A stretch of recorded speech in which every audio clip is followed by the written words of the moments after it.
မ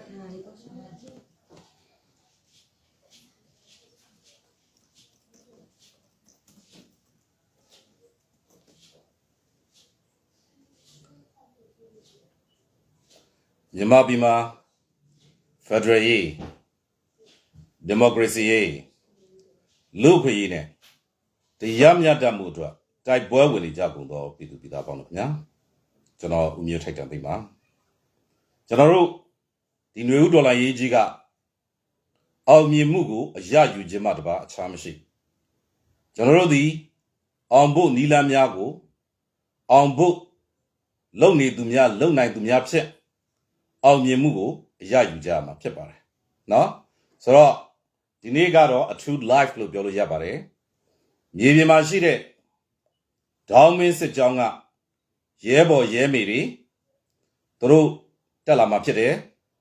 သူတို့နဲ့အတူတူကျွန်တော်တို့ဒီနေ့မြေပြင်ကရဲဘော်တွေရဲ့ຫນွေဦးဒေါ်လာရေးအတွေ့အကြုံတွေသူတို့ရဲ့စိန်ခေါ်မှုတွေအဲ့စိန်ခေါ်မှုတွေကိုကြော်လွှားဖို့ကြိုးစားတဲ့အရာတွေကိုကျွန်တော်တို့ဓာတ်ရိုက် live ကျွန်တော်တို့တင်ပြသွားမှာဖြစ်ပါတယ်အဲ့တော့ဒီဒေါင်းမင်းစစ်ကြောင်းကရဲဘော်တွေကကျွန်တော်တို့ Facebook page ပေါ့နော်အဲ့ဒီကနေပြီးတော့လာ join မှာဖြစ်ပါတယ်အဲ့ဒါကြောင့်မလို့သူတို့တွေနောက်9မိနစ်10မိနစ်လောက်နေရောက်မယ်နဲ့တူပါတယ်အဲ့တော့ရဲဘော်တွေကိုလူကိုယ်တိုင်ကိုကြမျက်နှာပါမြင်ခြင်းနဲ့ဆိုရင် Facebook live ကိုလာခဲ့ဖို့ဖိတ်ခေါ်ပါတယ်ဒီရဲဘော်တွေရဲမေတွေကအလွန်ပဲလေးစားစရာကောင်းပါတယ်ဒေါ်လာရေးအစကတည်းကဒီဇိုင်းမမတ်ပါဝင်လာခဲ့ပြီးတော့နော်မာလာအကျန်းဖတ်ခတ်သားစတွေကို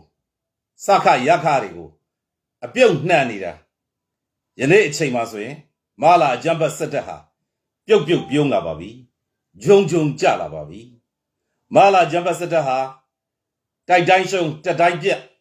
ခွေးသေးဝက်သေးသေးပြီးခွေးလိုဝက်လိုအဖမ်းခံရပြီးတော့ခွေးလိုလူဝက်လိုလက်နဲ့ချလာဖြစ်ပါတယ်ဆိုတော့ဒီလိုမျိုးလက်တွေ့ရလက်တွေရလာတယ်ဆိုတာကတကယ်တော့ဒီဒေါ်လာရေးကြီးတဲ့မှာမြေပြင်မှာလက်တွေ့တိုက်ပွဲဝင်နေတဲ့ဒီရဲဘော်ရဲမေတွေသူတို့ကြောင့်ဖြစ်ပါတယ်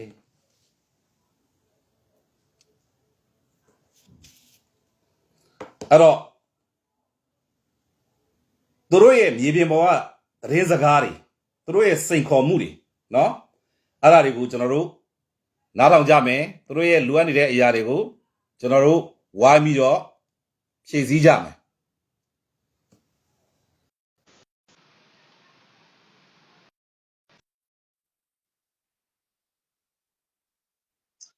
ဆိုတော့ဒီ live ကအထူး live ဖြစ်ပါတယ်အဲ့တော့အထူး live ဖြစ်တဲ့အတွက်ကျွန်တော်ရဲ့မိတ်ဆွေတွေ share လို့ရလို့ရှိရင် share ပေးပါ comment ရေးချအဖြစ်နဲ့ပါဝင်လို့ရပါတယ်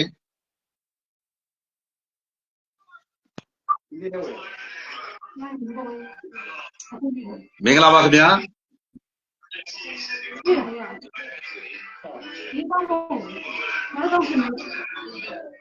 ဟုတ်ကဲ့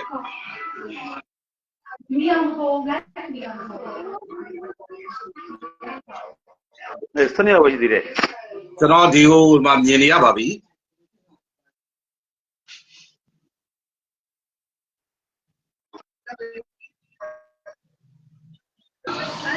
မြင်နေရပါပြီဟုတ်ကဲ့ဖုန်းတို့ဒီနေရာဦးမသိဘူးငါလည်းအဲ့ငါ live အောင်ပေါ်တာငါဘာကပြောရမလဲမင်းနာပြောလိုက်ကျွန်တော်တို့ဒီမှာရဲဘော်တွေရဲ့အတန်မှာအခု live မှာကြားနေရဖြစ်ပါတယ်ဝင်နေတယ်ပါလီကောပါတကယ်လို့ကျွန်တော်မိတ်ဆွေရဲဘော်တွေကနော်ဟိုနေတဲ့နေရာကရှယ်နေတယ်တူတယ်ဆိုလို့ရှိရင် live ကို join တဲ့အခါမှာဖုန်းတစ်လုံးစီနဲ့ join မယ်ဆိုလို့ရှိရင်အတန်ကြီးကျူးကျူးလို့မိပါလိမ့်မယ်အဲ့တော့ကျွန်တော်အနေနဲ့အကြံပြုချင်တာကတယောက်ချင်းစီ join မဲ့အစားကျွန်တော်တို့2ယောက်3ယောက်ဖုန်းတစ်လုံးနဲ့ join လို့ရှိရင်လည်းအဆင်ပြေပါတယ်နော်မြင်ရပါတယ်တယောက်တော့မှလို့ပြီးနော်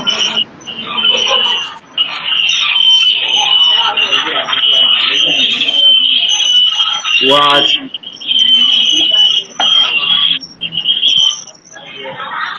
တော့နီးလို့ရှိရင်အတန်နေပါတယ်ဆိုတော့တကယ်လို့များကျွန်တော်တို့နီးတယ်တယောက်တယောက် share နေကြတယ်ဆိုလို့ရှိရင်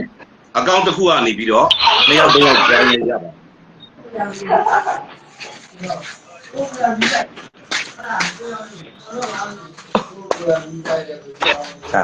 တယောက်တယောက် share နေတယ်နေရာပွဲပြီးတော့ထိုင်လို့ရှိရင်နှစ်ယောက်သုံးယောက်ပါတယ်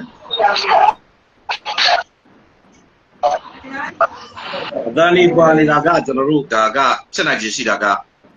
ဟိုဖြစ်နေတယ်နော်နီးတဲ့အခါကျတော့ speaker ဖွင့်ထားတဲ့အချိန်မှာအဲ့လိုမျိုးဖြစ်တယ်လို့တော့ကျွန်တော်ယုံကြည်ပါတယ်ဆိုတော့ဟိုပေါ့ကိုဘက်က speaker ပိတ်ထားရင်လည်းအတန်ပြောက်သွားနိုင်တယ်လို့ဒါပေမဲ့ဒီ live တစ်ခုတည်းကိုเนาะကျွန်တော်တို့ဟို2ယောက်3ယောက်ပေါ့เนาะဘေးကျက်ကတ်ထိုင်ပြီးတော့ account တစ်ခုချင်းစီက join ရင်လည်းအဲ့ကျွတ်ဆိုတဲ့အတန်နေမြည်တတ်ပါတယ်အဲ့တော့ကောင်းတာကတော့တကယ်လို့ဆိုလို့ရှိရင်ကိုတို့တူတူထိုင်နေတယ်ဆိုလို့ရှိရင်ရဲဘော်တယောက်က account နဲ့ဝင်ပြီးတော့ကျန်တဲ့ရဲဘော်တွေကတူတူတကောက်နဲ့ join လိုက်ရင်လည်းရပါတယ်เนาะ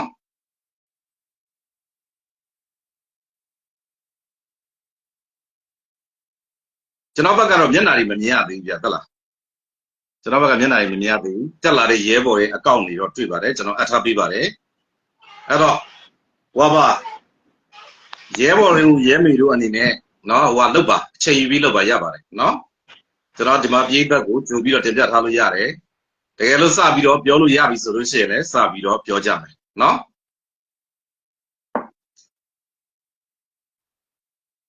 ကျွန်တော်တို့ဒီနေ့အခြေခံအကျဆုံးအချက်လေးတွေဆွေးနွေးကြည့်အောင်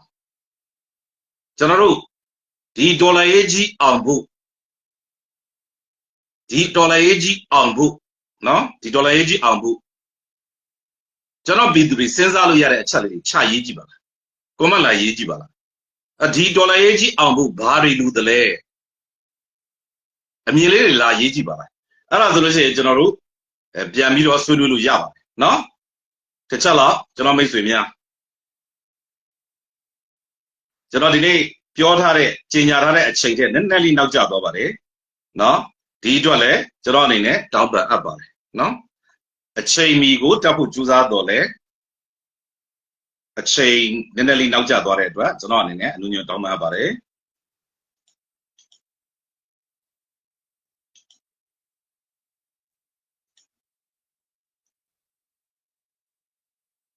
ဟယ်လိုသားတို့သမီးတို့ရဲဘော်တို့အခုစပြီးတော့မိတ်ဆက်ပြီးလို့ရမလားဗျအစင်သစ်ဖြစ်လားဗျ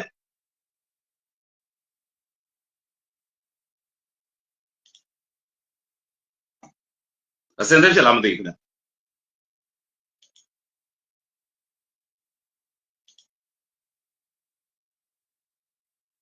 ဗျဘယ်ကိုဘယ်လိုဖုန်းလဲအဲ့ဒါပဲဟုတ်ကဲ့ကျွန်တော်မြင်ရပါတယ်ဆိုတော့ live တဲ့အတွက်ပတ်ဝန်းကျင်ကအတန်လေးတွေလည်းကျွန်တော်တို့ကြားနေရပါတယ်เนาะအဲ့ဒါလေးကိုလည်းကျွန်တော်မြစ်တာရှင်းထားပြီးတော့ကြိုပြီးတော့ပြောပြခြင်းပါတယ်ဟုတ်ကဲ့ဆိုတော့ကျွန်တော်မိတ်ဆွေများเนาะ comment ရေးကြည့်ပါကျွန်တော်တို့ဒီဒေါ်လာရေးကြီးအောင်ဖို့ဘာတွေလိုအပ်တယ်လဲအဲ့တော့ဒေါ်လာရေးကြီးအောင်ဖို့ဆိုတာက one size fits all ပေါ့ဗျာเนาะကျွန်တော်တို့ formula အသိနဲ့တစ်ချက်တည်းတော့မရှိပါဘူးတိုးတော်လေဒေါ်လာရေးအောင်ဖို့နီလန်းနေပေါ့အဲ့ဒါကြီးကတော့ပြည်သူတွေစဉ်းစားလို့ရတာရှိနိုင်ပါတယ်เนาะအဲ့တော့ကျွန်တော်ပြည်သူများနည်းနည်းစဉ်းစားကြည့်ပါနည်းနည်းဝိုင်းပြီး comment ရေးကြည့်ပါ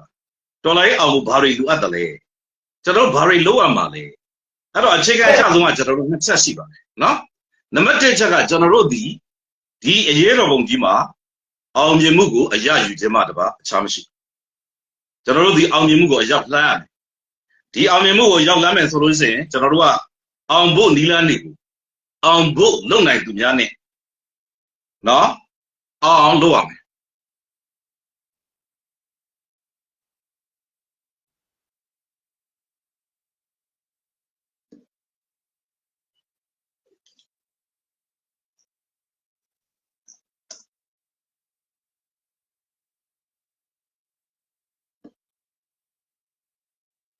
ကျွန်တော်တို့ဒါကပထမဦးဆုံး live ကတူတူလုပ်တဲ့အခါကျတော့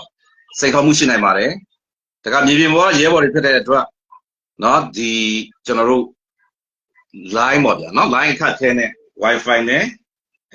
နည်းနည်းအားနည်းနိုင်ပါလေဆိုတော့ဒါနဲ့ပတ်သက်ပြီးတော့ကျွန်တော်မိတ်ဆွေများမြစ်တာရှိထားပြီးတော့သီးခံပေးစီလိုပါတယ်နော်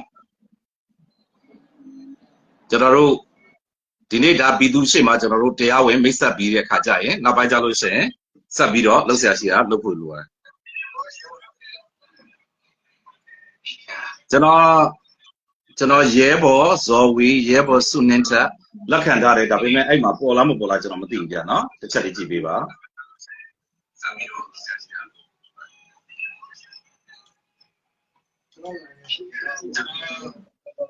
ဟုတ်ကဲ့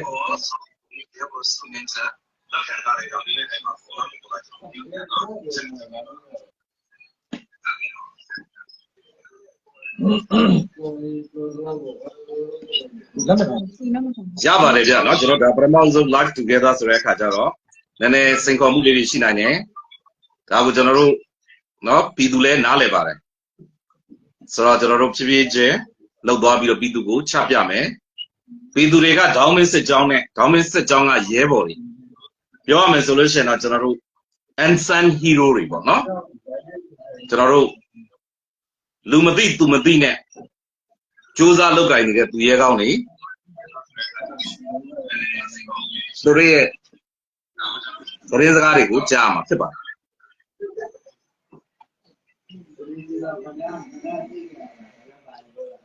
နော်ဆိုတော့ကျွန်တော်ဒီကနေကြားရတယ်ဘေးကစကားပြောတဲ့အတန်တွေတော့ကြားပါတယ်ရဲဘော်စုပြေရောက်လာပါပြီလားခိုးပြေစကားပြောလို့မရတယ်နော်โอเค1 minuteသမီးဝင်မရသေးပါရပါတယ်ဟိုပါပေါ့ကျွန်တော်တို့ဒါကနည်းနည်းလေးအချိန်ယူရပါတယ်နော်ကိစ္စမရှိပါဘူး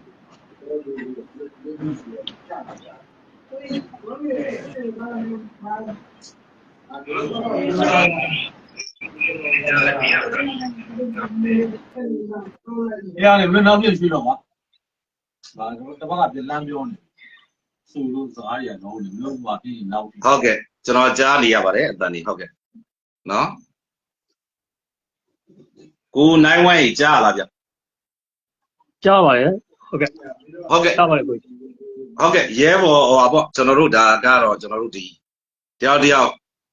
ခင်လာတိလာတော့လဲကြာပြီတော်လိုင်းနာမည်ကတော့ရဲဘော်ကိုနိုင်ဝိုင်းလို့ခေါ်ပါတယ်ဆိုတော့ကိုနိုင်ဝိုင်းနဲ့ပဲကျွန်တော်တို့စလိုက်ရအောင်နော်ကိုနိုင်ဝိုင်းအနေနဲ့ဒီနေ့ live မှာပေါ့နော်ဒေါင်းမင်းစစ်ကြောင်းရဲ့ကိုစားပေါ့စပြီးတော့မိတ်ဆက်စကားလေးနဲ့နော်နောက်တစ်ခါကျတော့ဒီကိုနိုင်ဝိုင်းတို့ရဲ့တော်လိုင်းပုံမှာထားတဲ့အမြင်လေးတွေကိုစပြီးတော့ပြောကြားပေးစီလိုပါတယ်ဗျဟုတ်ကဲ့ပါခင်ဗျဟုတ်ကဲ့ပါကျွန်တော်စလို့ရပြီလားမသိရပါတယ်ဗျဟုတ်ကဲ့ကျွန်တော်ရဲဘော်နိုင်ဝမ်းပါကျွန်တော်အရင်ရန်ကုန် UG ပေါ့နော်ရန်ကုန် UG မြန်မာ Justice Force ကပေါ့ကျွန်တော်ရန်ကုန် UG စပြီးလုပ်ခဲ့တာပေါ့နော် UG စမလုပ်ခင်ကျွန်တော်တို့2021မှာကျွန်တော်တို့ငင်းကြတော့ဆန္ဒပြခဲ့တယ်ပေါ့နော်ငင်းကြဆန္ဒပြရင်အဲ့ပေါ့နောက်ပိုင်းမှာကျွန်တော်တို့ပြည်သူတွေကျွန်တော်တို့ចောင်းသားလူငယ်တွေကိုမတရား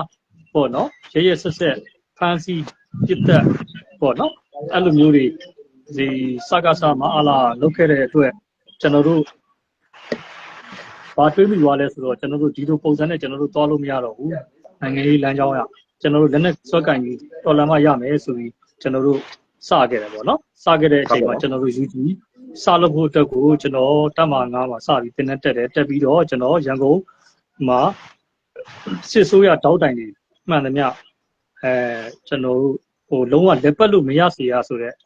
ခံယူချက်နဲ့ကျွန်တော်တို့ရိုက်ချိုးခဲ့တယ်ပေါ့နော်ဟုတ်ကဲ့ပါရန်ကုန်မှာအဲ့လိုရိုက်ချိုးခဲ့ပြီးတော့ကျွန်တော်မြန်မာ Justice Force ကိုကျွန်တော်စပြီးရိုက်ချိုးခဲ့တာပေါ့နော်ဟုတ်ကဲ့ပါရိုက်ချိုးခဲ့ပြီးတော့ကျွန်တော်တို့အခုနောက်ပိုင်းဒီကျွန်တော်ပထမတစ်ခေါက်ကတော့ချောင်း PDF စီကိုကျွန်တော်စပြီးသတင်းပေါက်သွားတဲ့အတွက်ကျွန်တော်တို့ mission လုပ်ပြီးတော့စပြီးပြေးခဲ့ရတယ်နောက်တစ်ခါကျွန်တော်အချိန်ဒီတစ်ဖန်ပြန်ပြီးတည်ငြိမ်ပြီးဆိုပြီးကျွန်တော်ရန်ကုန်ပြန်ဝင်တယ်ပြန်ဝင်ရပြီးတော့ကျွန်တော်တို့ရန်ကုန်မှာစပြီး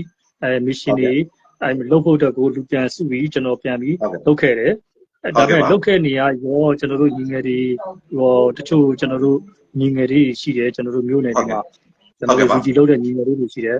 သူတို့ရဲ့မလုံခြုံမှုအပိုင်းတွေဟုတ်ကဲ့ပါပေါက်သွားတဲ့အတွက်ကျွန်တော်အဲ့မှာကျွန်တော်တို့ကျောင်းသားတက်တော် SAF ကိုကျွန်တော်ကိုကောင်း SAF ကတာဝန်ခံကိုကောင်းနဲ့ဆက်သွယ်ပြီးကျွန်တော်ပို့ပေးခဲ့တယ်ပေါ့နော်အားရမှာတစ်စီကျွန်တော်တို့ဆက်ပြီးကြံတဲ့တာဂီတာ UG တွေနဲ့ကျွန်တော်တို့ရွှေပြည်သာ UG တွေနဲ့ကျွန်တော်ပေါင်းပြီးဆက်ပြီးလုပ်ခဲ့တာပေါ့အဲ့လိုလုပ်ခဲ့ရပြီးတော့နောက်ဆုံးဒီ safe ကလုံခြုံရေးစီးပေါက်သွားတဲ့အတွက်ကျွန်တော်နောက်ဆုံးမှာ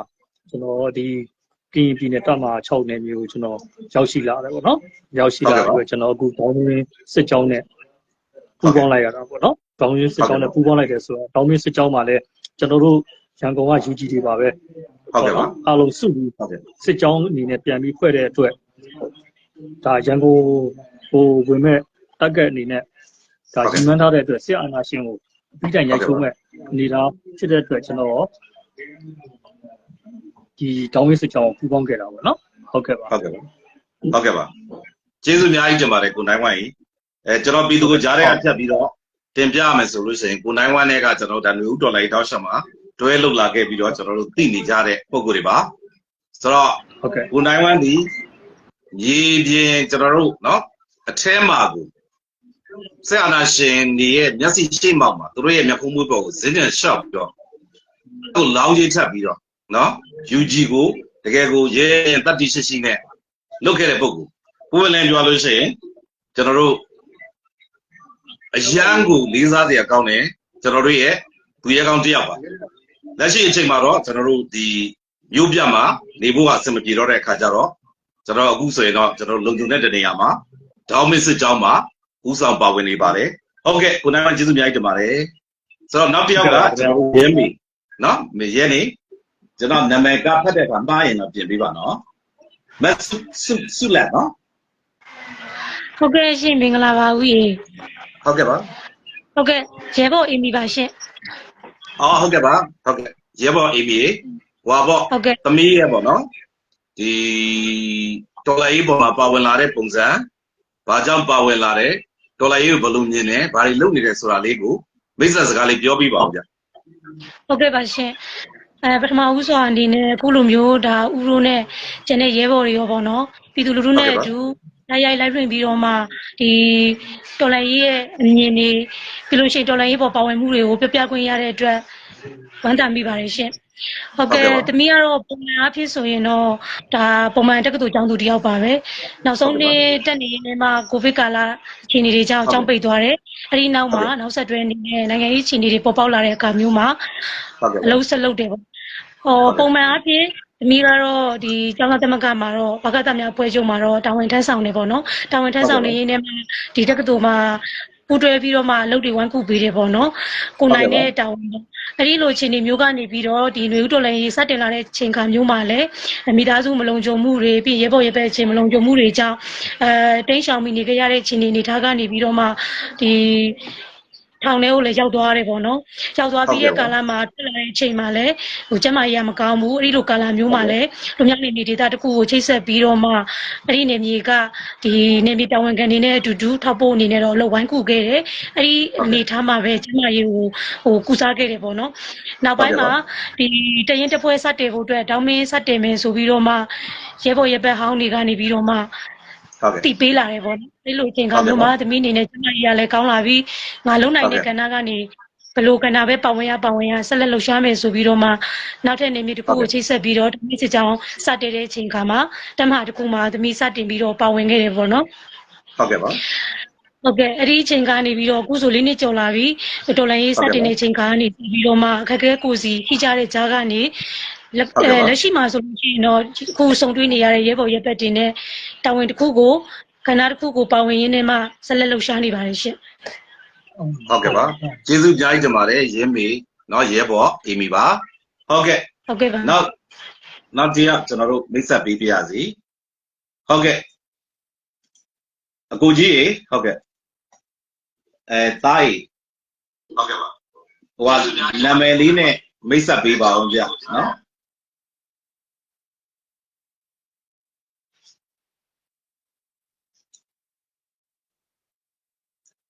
line မြန်ကြသွားလားမသိနော်ခဏလေးပါ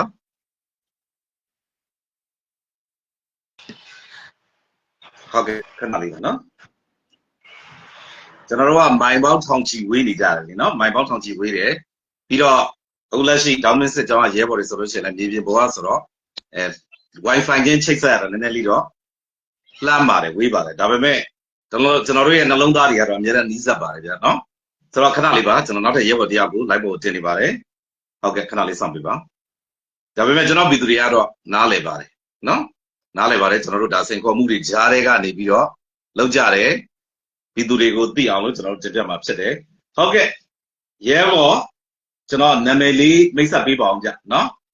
နာမည်လေးနဲ့ဒီမျိုးတော်လိုက်မှာဘာကြောင့်ပါဝင်လာပြီးတော့လက်ရှိတော်လိုက်ပေါ်ကိုယ့်ရဲ့သဘောထားလေးနဲ့ပေါ့နော်အဲ့ဒီဟာလေးကိုစပြီးမိတ်ဆက်စကားလေးပြောပြပါအောင်ဗျဟုတ်ကဲ့ရဲဘော်စိုးကြီးနဲ့တွေ့နော်ဟုတ်ကဲ့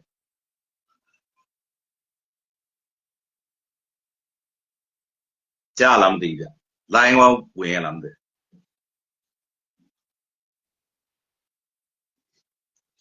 ဟုတ်ကဲ့ရဲဘော်စိုးကြီးကြားပါလားဗျကိုနိုင်ဝိုင်းရဲဘော်စိုးကြီးကြားလားမသိတစ်ချက်လောက်မေးကြည့်ပြပါကြားပါတယ်ကိုဟုတ်ကဲ့မိတ်ဆက်ပေးပါဦးဗျပြည်သူကိုလေဟုတ်ကဲ့ပါကိုကျွန်တော်နာမည်တော့ဟိုကစိုးကြီးလို့ခေါ်ပါတယ်ဗျဟုတ်ကဲ့ပါ2020လပိုင်းအာနာစာသိန်းနဲ့ဟိုကျွန်တော်တို့လက်သုံးချောင်းထောင်တဲ့အနေထားတွေကကျွန်တော်တို့ဟိုစပြီးတော်လန်ခဲ့တယ်ပေါ့ဟုတ်ကဲ့ပါဟိုတန်လင် UG ပေါ့တန်လင် UG တယောက်အနေနဲ့ဟုတ်ကဲ့ငွေချင်းတွေအားလုံးစုပြီးတော့ဟိုဟုတ်ကဲ့ရိုးတန်းဆန္ဒပြလို့မရတော့တဲ့အခြေအနေတစ်ခုမှဟိုလက်နက်ကင်ပြီးတော့တိုက်ရတော့မယ်ဆိုတဲ့အဆုံးမြတ်ချက်နဲ့တကယ်ချင်းတွေအကုန်စုပေါင်းပြီးတော့ကျွန်တော်တို့တန်လင်မှာ UG ဖွဲ့တယ်ဟုတ်ကဲ့ဖွဲ့ပြီးတော့ကျွန်တော်တို့အမှဟိုတကယ်ချင်းတယောက်ကြားခဲ့တယ်ပေါ့နော်ကျွန်တော်တို့ရဲ့ဟိုဟာအထိုင် location ပေါက်ပြီးတော့ပေါ့နော်ဟိုဟာဝင်စည်းခံတယ်ပေါ့နော်ဟိုဒီကောင်တကယ်ချင်းတယောက်ကြားခဲ့တယ်အဲတကယ်ချင်းကတော့လမ်းလေးသားကုန်ယူဖို့လည်းကောင်းပါတယ်ဟိုဟုတ်ကဲ့အားလုံးလုံလောက်ဖို့အတွက်ဟိုသူ့ရဲ့အသက်တစ်ချောင်းရင်းခဲ့တယ်ပေါ့နော်ဟုတ်ကဲ့ဗျာသူတယောက်တည်းခံပြီးတော့ပစ်ပေးတယ်ကျွန်တော်တို့လွတ်အောင်ပြေးခိုင်းတယ်ပေါ့တကယ်ချင်းဟုတ်ကဲ့တကယ်ချင်းဆိုတော့ဟိုမနေ့တနေ့မှတည့်ရတကယ်ချင်းမဟုတ်ပါဘူးကျွန်တော်တို့ဟိုတမအေးတည်းမမွေးတာပဲရှိတယ်ပေါ့နော်ကျွန်တော်တို့ဟုတ်ကဲ့ပါကျောင်းသားပေါ့တက်လာတဲ့တကယ်ချင်းပေါ့နော်ဟုတ်ကဲ့ပါစကားဦးဆုံးစကန်ဟိုဝင်သူစကားစားဝင်သိန်းနဲ့ကသူကပါးကိုတစ်ချက်မှန်သွားတယ်ပေါ့တစ်ချက်မှန်ပြီးတော့ဟာမင်းတို့လွတ်အောင်ပြီးတော့ငါခံပစ်ပေးမယ်ဟိုနောက်ဆုံး तू မလွတ်လည်းမလွတ်ခံပစ်တယ် तू မလွတ်လည်းမလွတ်သူ့ကိုယ်သူစူထိုက်လို့ပလိုက်တယ်ခင်ဗျတူ Oh my god သူကပြတ်တတ်ပလိုက်တယ်အဲ့လိုဟုတ်ကဲ့ဗျဟုတ်ကဲ့ဗျအဲ့ဒီကနေပြီးတော့ကျွန်တော်တို့ဟိုမိသားစုလိုက်ထွက်ပြေးရတယ်ပေါ့နော်ကျွန်တော်အမျိုးသမီးကအနောက်ကထောက်ဖို့လုပ်ပြီးတယ်ကျွန်တော်ကတော့ဟိုဒီဆော့တယ်ပေါ့နော်ဟုတ်ကဲ့ဗျအဲ့ဒါနဲ့လုံးဝနေလို့မရတဲ့အချိန်မှာကျွန်တော်တို့မိသားစုလိုက်အမှကိုမင်းလေးနဲ့ချိတ်ဆက်ပြီးတော့ကျွန်တော်တို့တောင်းမစစ်ကြောင်းကိုပါဝင်ခဲ့တယ်ပေါ့နော်အခုချိန်ထိပါပဲဟုတ်ကဲ့ပါဟုတ်ကဲ့ဗျဟုတ်ကဲ့ပါဟုတ်ကဲ့ကျေးဇူးအများကြီးတင်ပါတယ်ကြားတဲ့ဟာကဒီဟိုဒါကရဲဘော်တွေကိုယ်တိုင်မပြောပြလို့ရှိရင်เนาะဒါစိတ်ကူးရင်ဒဏ္ဍာရီလိုမျိုးလေเนาะဆိုတော့ဒီနေရာမှာကျွန်တော်တင်ပြချင်တာကမြေပြင်မှာအခုလိုမျိုးလူမသိသူမသိနဲ့ပေးဆက်ခဲ့တဲ့သူတွေရှိတယ်ပေးဆက်နေတဲ့သူတွေရှိတယ်လက်တွေ့လှုပ်ဆောင်နေတဲ့သူတွေရှိတယ်ပေါ့နော်ဆိုတော့ကျွန်တော်တို့ဒီနေ့အဓိကကတော့ဒေါင်းမင်းစစ်ကြောင်းကိုပြည်သူကိုကျွန်တော်မိတ်ဆက်ပေးပြီးတော့ချပြတယ်တင်ပြတယ်ဆိုတော့ဒီရဲဘော်တွေဟာဘယ်လိုမျိုးလက်တွေ့လှုပ်ဆောင်နေခဲ့ကြသလဲလက်ရှိဘယ်လိုလှုပ်ဆောင်နေသလဲဆိုတာကိုပြည်သူတွေသိအောင်လို့ကျွန်တော်တင်ပြခြင်းဖြစ်တယ်အဲ့လိုမျိုးတင်ပြခြင်းနဲ့အတူเนาะတင်ပြခြင်းနဲ့အတူကျွန်တော်ပြည်သူကိုပူပွင့်လင်းလင်းကျွန်တော်တင်ပြထားခြင်းနဲ့အဲ့ဒါကတော့ဒေါင်းမင်းစစ်ကြောင်းဆိုတဲ့ဟာကိုကျွန်တော်ရဲဘော်တွေနော်ဟိုစားခဏနေလို့ရှိရင်ဒီကျွန်တော်တို့ Facebook live က page အောက်မှာကျွန်တော်တို့ link ကိုချပေးမှာဖြစ်ပါတယ်အဲ့ဒီ page ကိုလည်းသွားပြီးတော့ဟိုဟာ like and follow လုပ်ပေးပါနောက်တစ်ခါကျတော့ကျွန်တော်တို့ဒီမှာ bank account လည်းကျွန်တော်တို့ချပေးပါမယ်ရဲဘော်တွေကိုဓာတ်ရိုက်သွားပြီးတော့ထောက်ဖို့လုပ်ပေးကူညီပါဝင်ခြင်းဖြင့်ဒီရေတော်ဘုံကြီးအောင်ဖို့လို့အတွက်တနေရာကနေပါဝင်ပေးဖို့ကျွန်တော်ဖိတ်ခေါ်ပြရစီရဲဘော်အေမီလိုင်းချသွားတဲ့နဲ့တူတယ်ကျွန်တော် ပြန်ပြီးတော့ accept လုပ်ထားပြီးပါတယ်နော်ကျွန်တော်ပြန်ပြီးတော့ထည့်ထားပြီးပါတယ်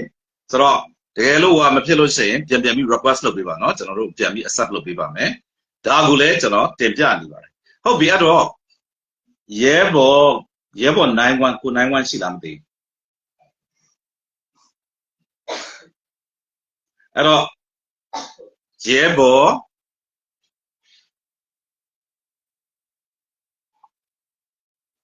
ကျွန်တော်တို့နော်ဒီလိုမျိုးတော်လိုက်ရဲ့လိုအပ်ချက်အရာအလူခံလို့ရှိရင်စခရခတွေခမတမလာတွေကဘာလာပြောလို့ရှိလဲဆိုတော့ခွက်ခောက်နေပြန်ပြီဆိုပြီးပြောတယ်အဲ့တော့ခွက်ခောက်တယ်လို့ပြောတဲ့သူအားလုံးကိုဒီနေရာကနေပြီးတော့ထည့်ပြောလိုက်ခွက်ခောက်တာကပြဿနာမရှိဘူးလိုအပ်လို့ခောက်ကိုခောက်အဲ့ခောက်လို့ရတဲ့ပတ်စံကိုစနစ်တကျစီကံရှိအလေလွင့်မရှိအောင်မမှန်ကန်သုံးစွဲနိုင်ဖို့ကအဓိကကြတာအဲ့ဒါရခစခမင်းတို့သိဖို့နော်အဲ့တော့ဟုတ်ကဲ့ကိုနိုင်ဝိုင်းပြန်ပေါ်လာပြီနဲ့တူတယ်ဟုတ်ကိုနိုင်ဝိုင်းကြားလားမသိဗျ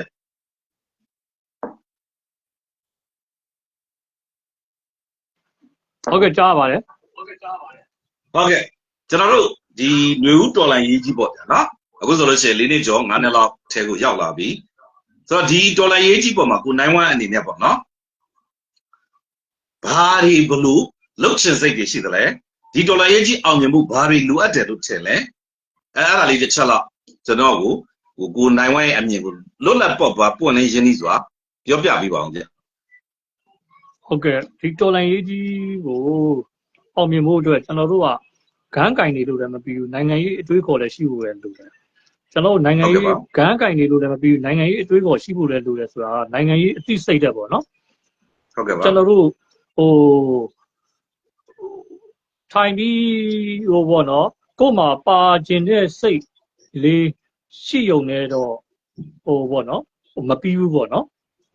ရှိဖို့အတွက်ကိုဘယ်လိုကြံဆောင်ရမလဲပေါ့နော်အဲ့လိုမျိုးလေးပေါ့ဇက်တအားပါဝင်နိုင်ရင်တော့ပို့ပြီးကောင်းတာပေါ့နော်ဟုတ်ကဲ့ပါပါဝင်နိုင်ဖို့နီးလန်းတွေလည်းအများကြီးရှိပါတယ်ဟုတ်ကဲ့ပါကျွန်တော်တို့ဒီຫນွေဦးတော်လိုင်းမှာတော့အများကြီးပေါ့နော်ကျွန်တော်တို့ခက်ခဲတွေအများကြီးဖြတ်သန်းခဲ့ရတယ်အများကြီးကိုကျွန်တော်တို့ညီငယ်တွေရဲဘော်တွေလည်းအများကြီးပါ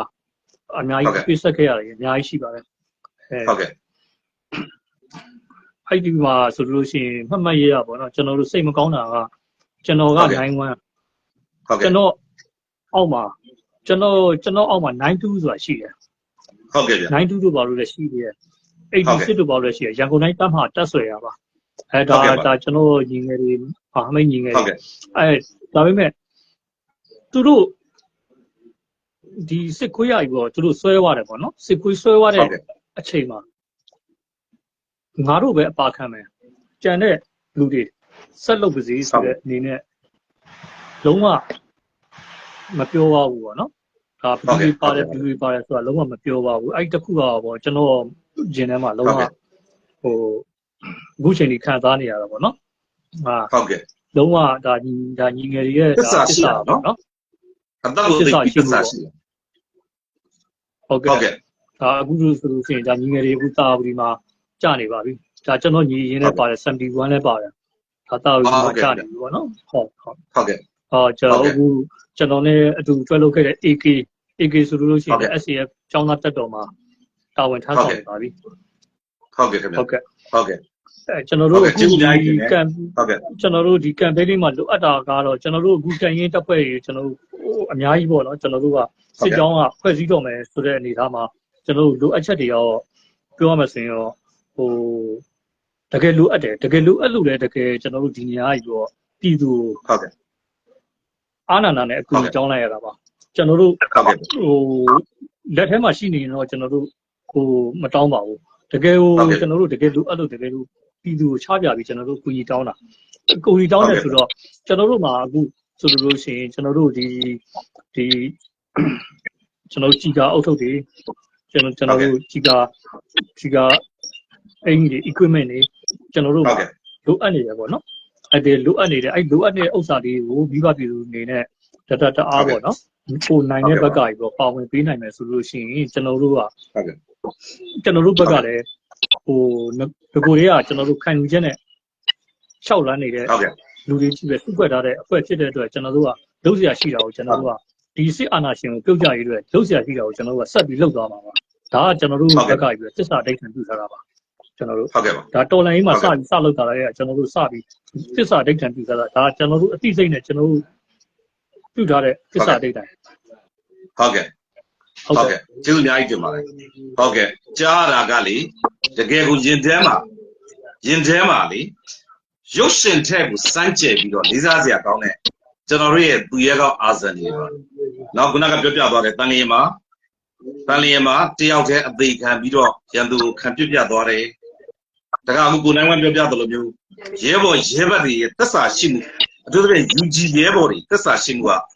အသက်နဲ့ရဲနဲ့ကိုအစွဲခံလိုက်ရတဲ့အချိန်မှာနောက်ဘဒုမှမဖော်သွားဘူးဆိုတဲ့သက်စာတရားအရန်ကိုလေးစားစရာကောင်းပါတယ်ဥညွတ်ပါတယ်အခုထပ်ပြီးတော့ကျွန်တော်တို့เนาะအကိုကြီးရဲဘော်ကြီးမိုက်เนาะကြားပါလားခင်ဗျာအကိုရဲဘော်ကြီးမိုက်ကျွန်တော်တို့ပြည်သူကိုမိတ်ဆက်စကားလေးပြောပြပါဦးအထူးသဖြင့်တော့เนาะဒီတော်လိုင်းမှာပါဝင်လာခဲ့တဲ့စစ်စင်သမိုင်းကြောင်းနဲ့ဒီတော်လိုင်းပေါ်မှာခံကြလေးကိုမိဘပြည်သူတွေသိအောင်နဲ့ဒီကျွန်တော်တို့ဒေါင်းမင်းစစ်ကြောင်းအပါဝင်ပေါ့เนาะကျွန်တော်တို့တော်လိုင်းရဲဘော်တွေရင်ဆိုင်နေရတဲ့စိန်ခေါ်မှုတွေပြည်သူတွေသိအောင်ပြောပြပေးပါဦးခင်ဗျာဟုတ်ကဲ့ကျွန်တော်ဒေါင်းမင်းစစ်ကြောင်းကရဲဘော်ကြီးမဲ့ပါဗျာ ဟုတ်ကဲ့ ဒီ ပါ ကတော့ပါတီဝင်တယောက် ဟုတ်ကဲ့ပါ တိုင်းတောင်မခရိုင်ရဲ့လက်ပြန်ရေးတာဝန်ယူထားခဲ့ပါတယ် ဟုတ်ကဲ့ခင်ဗျာ အခုတော့တော်လိုင်းရေးမှာရဲဘော်တယောက်အနေနဲ့ဒေါင်းမင်းစစ်ကြောင်းမှာ ဟုတ် ပါဝင်နေပါတယ် ဟုတ်ကဲ့ပါ ဟုတ်ကဲ့ပါဗျာ ဟုတ်ကဲ့ကျေးဇူးအများကြီးတင်ပါတယ်เนาะဒါကတော့ကျွန်တော်တို့အကူကြီးရဲဘော်ကြီးမိုက်ပါဆိုတော့ဒီနေ့ကျွန်တော်တို့เนาะတချို့လည်းမရောက်လာနိုင်သေးတဲ့ရဲဘော်တွေရှိတယ်သူတို့ဒီမြေပြင်ပေါ်ကရဲဘော်တွေနံပါတ်1နံပါတ်2ပြည်တွင်းမှာလက်တွေ့တိုက်ပွဲဝင်နေတဲ့ရဲဘော်တွေနံပါတ်3တော်လှန်ရေးအစကတည်းကလက်သုံးချောင်းထောင်ကလေးကပါဝင်လာခဲ့တဲ့ရဲဘော်တွေဖြစ်တယ်เนาะလက်သုံးချောင်းထောင်ပြီးတော့လည်းဆန္ဒပြခဲ့တယ်လို့မျိုးပြပျောက်ကြား mission တွေကိုလည်းစွမ်းတမန်နောက်တစ်ချိန်လူတော်လိုက်သမိုင်းကြောင်းရေးတဲ့အခါကျရင်တော့သူတို့ရဲ့နာမည်တွေကတကယ်ကိုလူတိုင်းစာထဲမှာကြည့်ရမယ့်နာမည်တွေဖြစ်လာပါလိမ့်မယ်အခုလောဆယ်တော့အချိန်မတန်သေးလို့ကျွန်တော်တို့အကုန်မပြောကြသေးပါဘူးလှုပ်ဆောင်ခဲ့တဲ့ရဲဘော်တွေဖြစ်တယ်လို့နောက်ပိုင်းအခြေအနေကပြောင်းသွားတဲ့အခြေအနေပေါ်လိုက်ပြီးတော့ဒီတော်လိုင်းရေးပေါ်မှာဆက်လက်ပြီးတော့ပါဝင်ပြီးတော့ရန်သူမြစ်ဖြတ်မယ်စစ်အာဏာရှင်စနစ်ကိုအမြစ်ဖြတ်မယ်ဆိုတဲ့တန်ဒိတ်ချန်ခိုင်မာနဲ့တိုက်ပွဲဝင်နေကြတဲ့ရဲဘော်တွေဖြစ်တယ်ခုနကရဲဘော်ကိုနိုင်ဝမ်းပြောသွားသလိုရုပ်ပြပျောက်ကြားတွေ UG တွေအနေနဲ့ဒေါ်လန်ခဲ့တဲ့ကျွန်တော်တို့ရဲ့ရဲဘော်တွေကအခုဆိုရင်မြန်မာပြည်အနှံ့ပြားမှာရှိတဲ့တပ်ရင်းတပ်ဖွဲ့အသီးသီးမှာ PDF တွေ LDF တွေအနေနဲ့တိုက်ပွဲဝင်နေကြပြီဖြစ်တယ်အဲ့တော့ခုနကကိုနိုင်ဝမ်းကနော်သူကပြည်သူကိုပြန်ပြီးအားနာတယ်သူကပြောနေတယ်နော်ကျွန်တော်တို့ဒီမှာ live မှာပဲခုနပြောသွားတယ်ဗာလဲဆိုတော့ကျွန်တော်တို့ကတဲ့မဖြစ်နိုင်လို့မတက်တာလို့ပြည်သူကိုအခုညီတောင်းရတာပါတဲ့နော်နင်မို့ဆိုလို့ရှိရင်မတောင်းပါဘူးတဲ့အဲ့တော့ကိုနိုင်ဝမ်းရဲ့နော်ကိုကြီးမရဲ့ရဲဘော်နော်မက်အိမ်ကြီးရဲ့ကျွန်တော်အပါဝင်မြေပြင်ပေါ်ကရဲဘော်တွေအကုန်လုံးကိုဒီနေရာကနေပြီးတော့ပြည်သူတွေကပြည်သူတယောက်နေတဲ့သတင်းစကားပေးချင်ပါတယ်အမှန်မှန်တော့ကိုနိုင်ဝမ်းတို့လို့ဒေါင်းမစ်စစ်ကြောင်းကရဲဘော်တွေလို့နော်တခါကျွန်တော်တို့မြန်မာပြည်မြေပြင်အနှံ့မှာရှိတဲ့စစ်ကြောင်းတိတိကရဲဘော်တွေလို့လက်နက်မကင်နိုင်တဲ့ပြည်သူတွေကကိုနိုင်ဝမ်းတို့အပေါ်မှာချက်ကလေးစားပြီးသားပါဒါပြင်ကျွန်တော်တို့ကပြန်ပြီးတော့အာဏာရတာပါကျွန်တော်တို့ကတိတ်ကြရမှာပါဘာကြောင့်လဲဆိုတော့ဒီတော်လိုင်းရေးကြီးမှာအခြေခံအကျဆုံးနဲ့တန်ဖိုးအရှိဆုံးဒီတော်လိုင်းရေးကြီးမှာလက်တွေ့မြေပြင်မှာပါဝင်တက်ပွဲဝင်နေတဲ့ရဲဘော်တရက်ချင်းစီဖြစ်ပါတယ်တော်လိုင်းတစ်ခုအောင်ဖို့ဆိုလို့ရှိရင်လည်းအဲ့ရဲဘော်တွေပါဝင်နိုင်ဆိုရင်သူတို့ရဲ့အသက်အန္တရာယ်လုံခြုံရေးရတယ်အခြေခံအရာအကျဆုံးဖြစ်ပါတယ်အဲ့တော့ကျွန်တော်တို့မြန်မာပြည်မှာအစိုးရကအကောင်းကဘာရှိသလဲဆိုတော့မအားလာကအာဏာလူတဲ့အချိန်မှာကန်ဆိုးသွားတယ်ကံကောင်းတာကအခုဒေါင်းမင်းစစ်ကြောင်းကရဲဘော်ကဲသို့စစ်ကြောင်းအသီးသီးမှာပါဝင်နေတဲ့ဂျန်စည်းတွေနော်ဂျန် H တွေဂျန် Y တွေအကုန်လုံးကမိမိမှာအပေါ်မပါတဲ့အသက်ကိုရင်းပြီးတော့ရသူမအားလာကိုယ်တိုင်ကိုချဖြုတ်နေကြတယ်ဟုတ်ပြီ အဲ့တော့ကျွန်တော်တို့ဒေါ်လာရေးကြီးအောင်ဖို့ဘာတွေလို့တလဲကျွန်တော်ပြည်သူတွေ comment ရေးကြပါဆိုပြီးတော့ကျွန်တော်ဖိတ်ခေါ်တယ်ဖိတ်ခေါ်တဲ့အခါကျတော့ comment တွေတွေ့ပါတယ်ဒီနေရာမှာကျွန်တော်ပြည်သူတွေကိုတင်ပြခြင်းနဲ့အနှစ်ချုပ်ကတော့ကျွန်တော်တို့ဒီဒေါ်လာရေးကြီးအောင်ဖို့ဆိုရင်အောင်ဖို့နီလန်းများကိုအောင်ဖို့လုံနိုင်သူများနဲ့အောင်မြင်မှုကိုအရရည်သားပြီဆိုတဲ့ဟာကအနှစ်ချုပ်ပါပဲအဲ့တော့အောင်ဖို့နီလန်းတွေကဘာလဲကျွန်တော်တို့စဉ်းစားမယ်အောင်ဖို့နီလန်းရေဒီမှာလက်တွေ့တိုက်ပွဲဝင်နေတဲ့ရဲဘော်တွေဒေါမစ်စစ်ကြောင့်ရဲဘော်တွေသူတို့ဒီကိုကျွန်တော်တို့ကလိုအပ်နေတဲ့ကြီးကာတွေကြီးကာအုပ်ထုပ်တွေမောင်ပြန်တွေနှခမ်းဒီတွေစေဝါတွေစတဲ့ခါတွေထောက်ဖို့လုပ်ခြင်းထောက်ပံ့ခြင်းဒီနိုင်ဖို့လုပ်ဆောင်တဲ့ဒီလက်နေဖြစ်ပါတယ်အဲ့တော့နိုင်ဖို့လုပ်နိုင်တဲ့သူတွေကဘယ်လိုမလို့ရှိရင်နိုင်ဖို့လုပ်နိုင်တဲ့သူတွေဒီရေပြင်ပေါ်မှာလက်ရှိတိုက်ပွဲဝင်နေတဲ့အခုကျွန်တော်ပြည်သူတွေမျက်နှာတွေကိုငွားငွားဆွဆွကြီးမြင်နေရတဲ့ဒီရဲဘော်တွေအပါအဝင်မြန်မာပြည်အနက်မှာရှိတဲ့တိုင်းနဲ့ပြည်တဲ့အသီးသီးမှာရှိတဲ့ PDF တွေ LDF တွေသူတို့ကနိုင်အောင်လုပ်မဲ့သူတွေဖြစ်ပါတယ်အဲ့တော့ယနေ့အချိန်မှာကျွန်တော်ပြည်သူတွေကိုယ့်ဘာကိုမေးခွန်းတကယ်ပြန်ပြီးပါငါတို့ကဒီဒေါ်လာရေးကြီးကိုတကယ်နိုင်ကြတော့ဒီဒေါ်လာရေးကြီးကိုတကယ်နိုင်စေချင်ကျွန်တော်တို့ဒီဒေါ်လာရေးကြီးကိုတကယ်နိုင်အောင်လုပ်နိုင်တဲ့သူတွေနဲ့ဒီနိုင်ဖို့လုပ်နေတဲ့သူတွေကိုကျွန်တော်တို့က support လုပ်ရမယ်ကျွန်တော်တို့အားလုံးကရေတော်ဘုဒ္ဓသားထောက်ဖို့တက်သားတွေနဲ့ပါဝင်ကြဖို့သိအရေးကြီးတယ်ဆိုတာကိုကျွန်တော်အနေနဲ့တင်ပြခြင်းတယ်အဲ့တော့အခုတခါကျွန်တော်တို့ပြည်သူဥစ္စာပေါ့နော်ကျွန်တော်ရဲဘော်တွေကိုပြန်ပြီးအလှည့်ပေးကြပါတယ်ကိုနိုင်ခွင့်ကြီးကျွန်တော်တို့ဒေါင်းမြစ်စစ်ကြောင်းမှာနော်ဒါမှမဟုတ်ရှင်လေရဲဘော်အိမ်ဘီအနေနဲ့ပဲဖြစ်ဖြစ်ပေါ့နော်စစ်ပြည်တဲ့လူကပြန်ပြီးတော့ခြေချပေးစလိုပါတယ်လက်ရှိလိုအပ်နေတဲ့နော်ကြီးကာအောက်ထုတ်အလုံး20 campaign ဆိုတာလဲကျွန်တော်ကြားမိပါဒါအပြင်ကျွန်တော်တို့နော်ဟိုကျွန်တော်တို့ရဲဘော်တွေကအများကြီးပဲရှိတယ်ဆိုတာကျွန်တော်ကြားမိရဲ့အရေးတော့ကျွန်တော်ဒီမှာလုံခြုံရေးရတော့အတိအကျမပြောတော့ဘူးအဲ့တော့ရဲဘော်တွေလူတွေရှိလာပြီဆိုတဲ့ကနော်ကျွန်တော်တို့ကျမ်းမာရေးစာဝတ်နေရေးနော်စနရိတ်ကာကြီးကာအင်ကြီးအတူရှိတွေနှခမ်းနေတောင်းနေဆိုတာလိုအပ်နေမှာပါပဲအဲ့တော့ကျွန်တော်တို့ယနေ့တင်ပြတဲ့အနေအထားပေါ်မှာကျွန်တော်တို့ပြည်သူတွေကပါဝင်ခြင်းနဲ့ထောက်ပို့ခြင်းနဲ့ထောက်ပံ့လူဒန်းခြင်းနဲ့ဆိုရင်ဘယ်လိုများဆက်သွယ်ရမလဲဘယ်သူ့ကိုဆက်သွယ်ပြီးတော့ဘယ်အကောင့်ကနေပြီးတော့ပါဝင်လို့ရတယ်လဲဆိုတာဒီပြောချပေးပါဦးခင်ဗျဟုတ်ကဲ့ပါရှင်မင်္ဂလာပါသူတွေအနေနဲ့ဒီလှုပ်ရှားနေတဲ့ညီပညာရဲဘော်တွေကိုတကယ်ထောက်ပံ့ခြင်းနဲ့ဆိုလို့ရှိရင်အခုကျွန်တော်ရှိနေတဲ့ဒီတောင်းမင်းစစ်ကြောင်းရဲ့ page တရားဝင်ရှိပါတယ်အဲ့ဒီ page မှာလည်းလာရောက်ဆက်သွယ်ပြီးတော့ပူရန်ပေးနိုင်သလိုရဲဘော်တွေရဲ့ဒီအကောင့်တွေပေါ့နော်လုံခြုံရေးကတော့ခုမပြောသေးဘူးနောက်ပိုင်းကျလို့ရှိရင်ဒီကမ်ပိန်းစတင်တာနဲ့ကြပြိုင်နဲ့ပြင်ညာပြီးမှဖြစ်ပါတယ်ပေါ့နော်အခုဦးနဲ့အတူတူ line မှာရှိနေတဲ့ဒီပြည်သူတွေအနေနဲ့လည်း comment မှာရဲဘော်တွေဆက်သွယ်ရမယ့်ရဲဘော်တွေရဲ့အကောင့်တွေကိုလည်း link ချပေးပါမယ်ပြီးလို့ရှိရင်ဒီစစ်တောင်းရဲ့တရားဝင် page အဲ့ဒီကိုလည်းဆက်သွယ်ပြီးတော့လှူဒန်းနိုင်ပါတယ်ရှင်ဟုတ်ကဲ့ကျေးဇူးအများကြီးတင်ပါတယ်ဆိုတော့ဒီမှာဗျာအခုเนาะကျွန်တော်တို့ကိုဘယ်လိုထောက်ဖို့เนาะထောက်ပံ့လူဒန်းလို့ရမလဲဆိုတာကိုပြောသွားတယ်ရဲဘော်เนาะရဲမေအီမီအာကအမျိုးသမီးသူရဲကောင်းတွေပါဒါကိုကျွန်တော်ဒီလိုမျိုးငငယ်ရွယ်ရွယ်အမျိုးသမီးလေးတွေတွေ့တိုင်းကိုကျွန်တော်ရင်ထဲမှာလေးစားမှုဖြစ်ရတယ်တခါသူတို့လေးတွေကိုကျွန်တော်စာနာမိတာတွေရှိတယ်သူတို့တွေဒီမိန်းကလေးတွေချက်ဆိုတော့မိန်းကလေးနဲ့ယောက်ျားလေးဆိုတာကခန္ဓာကိုယ်ဖွဲ့စည်းပုံအရာကိုကြွားချတဲ့အခါမှာအမျိုးသားတွေနဲ့ဒန်းတူเนาะကျွန်တော်တို့တောတောင်တွေကြားထဲမှာစခန်းတွေကြားထဲမှာမိဝေးဖဝေးနဲ့တာဝန်ထမ်းဆောင်ဒီလိုဆုံးဖြတ်ချက်ချရဲတယ်ဆိုတာကနည်းနည်းတော့ပေးဆက်ရဲတဲ့တတိမဟုတ်ပါဘူးအဲ့တော့ကျွန်တော်တို့အခုအားလုံးပဲမြင်ရတယ်ရဲမေအီမီဖြစ်ပါတယ်ကသမီးကဒီเนาะဒီစစ်တနန်းတွေကြက်ဖို့เนาะဟိုပါပေါ့ကြားထားတာကဒဏ်ရာကြီးလည်းရှိတယ်ပေါ့အနာကြီးလည်းပေါက်နေတယ်ပေါ့နော်အဲ့ဒါကိုစစ်တနန်းကကျမ်းမာကြီးမကောင်းလို့ရှိရင်ပေးမတတ်ဘူးဆိုတာကိုချက်မှာဆိုလို့အဲ့ဒါကြီးကိုဖုံးထားပြီးတော့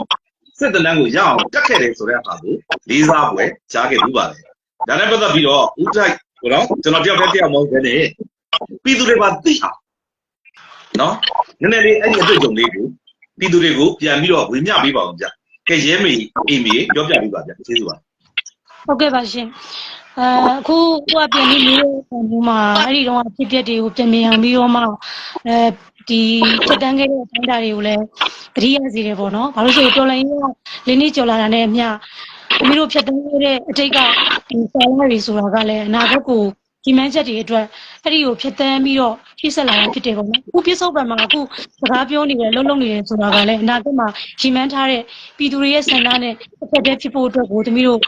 လက်ရှိပြစ္ဆုတ်ပံမှာဒီနေရာမှာခံပြီးစကားပြောနေဖြစ်တယ်အဲ့ဒီအတွက်သမီးဖြတ်တန်းလာခဲ့တဲ့ကြောင့်မှာဘာကြောင့်ဒီရွေးချယ်မှုတွေလုပ်ခဲ့ရလဲဘယ်လိုစိန်ခေါ်မှုတွေကြုံခဲ့ရလဲဆိုရင်ခုနကပြောသွားသလိုပဲဒီတိုင်းနဲ့မိန်းကလေးဖွဲ့စည်းပုံကြီးမတူဘူးအဲ့လိုအချိန်ခါမျိုးမှာသမီးအနေနဲ့ဘာလို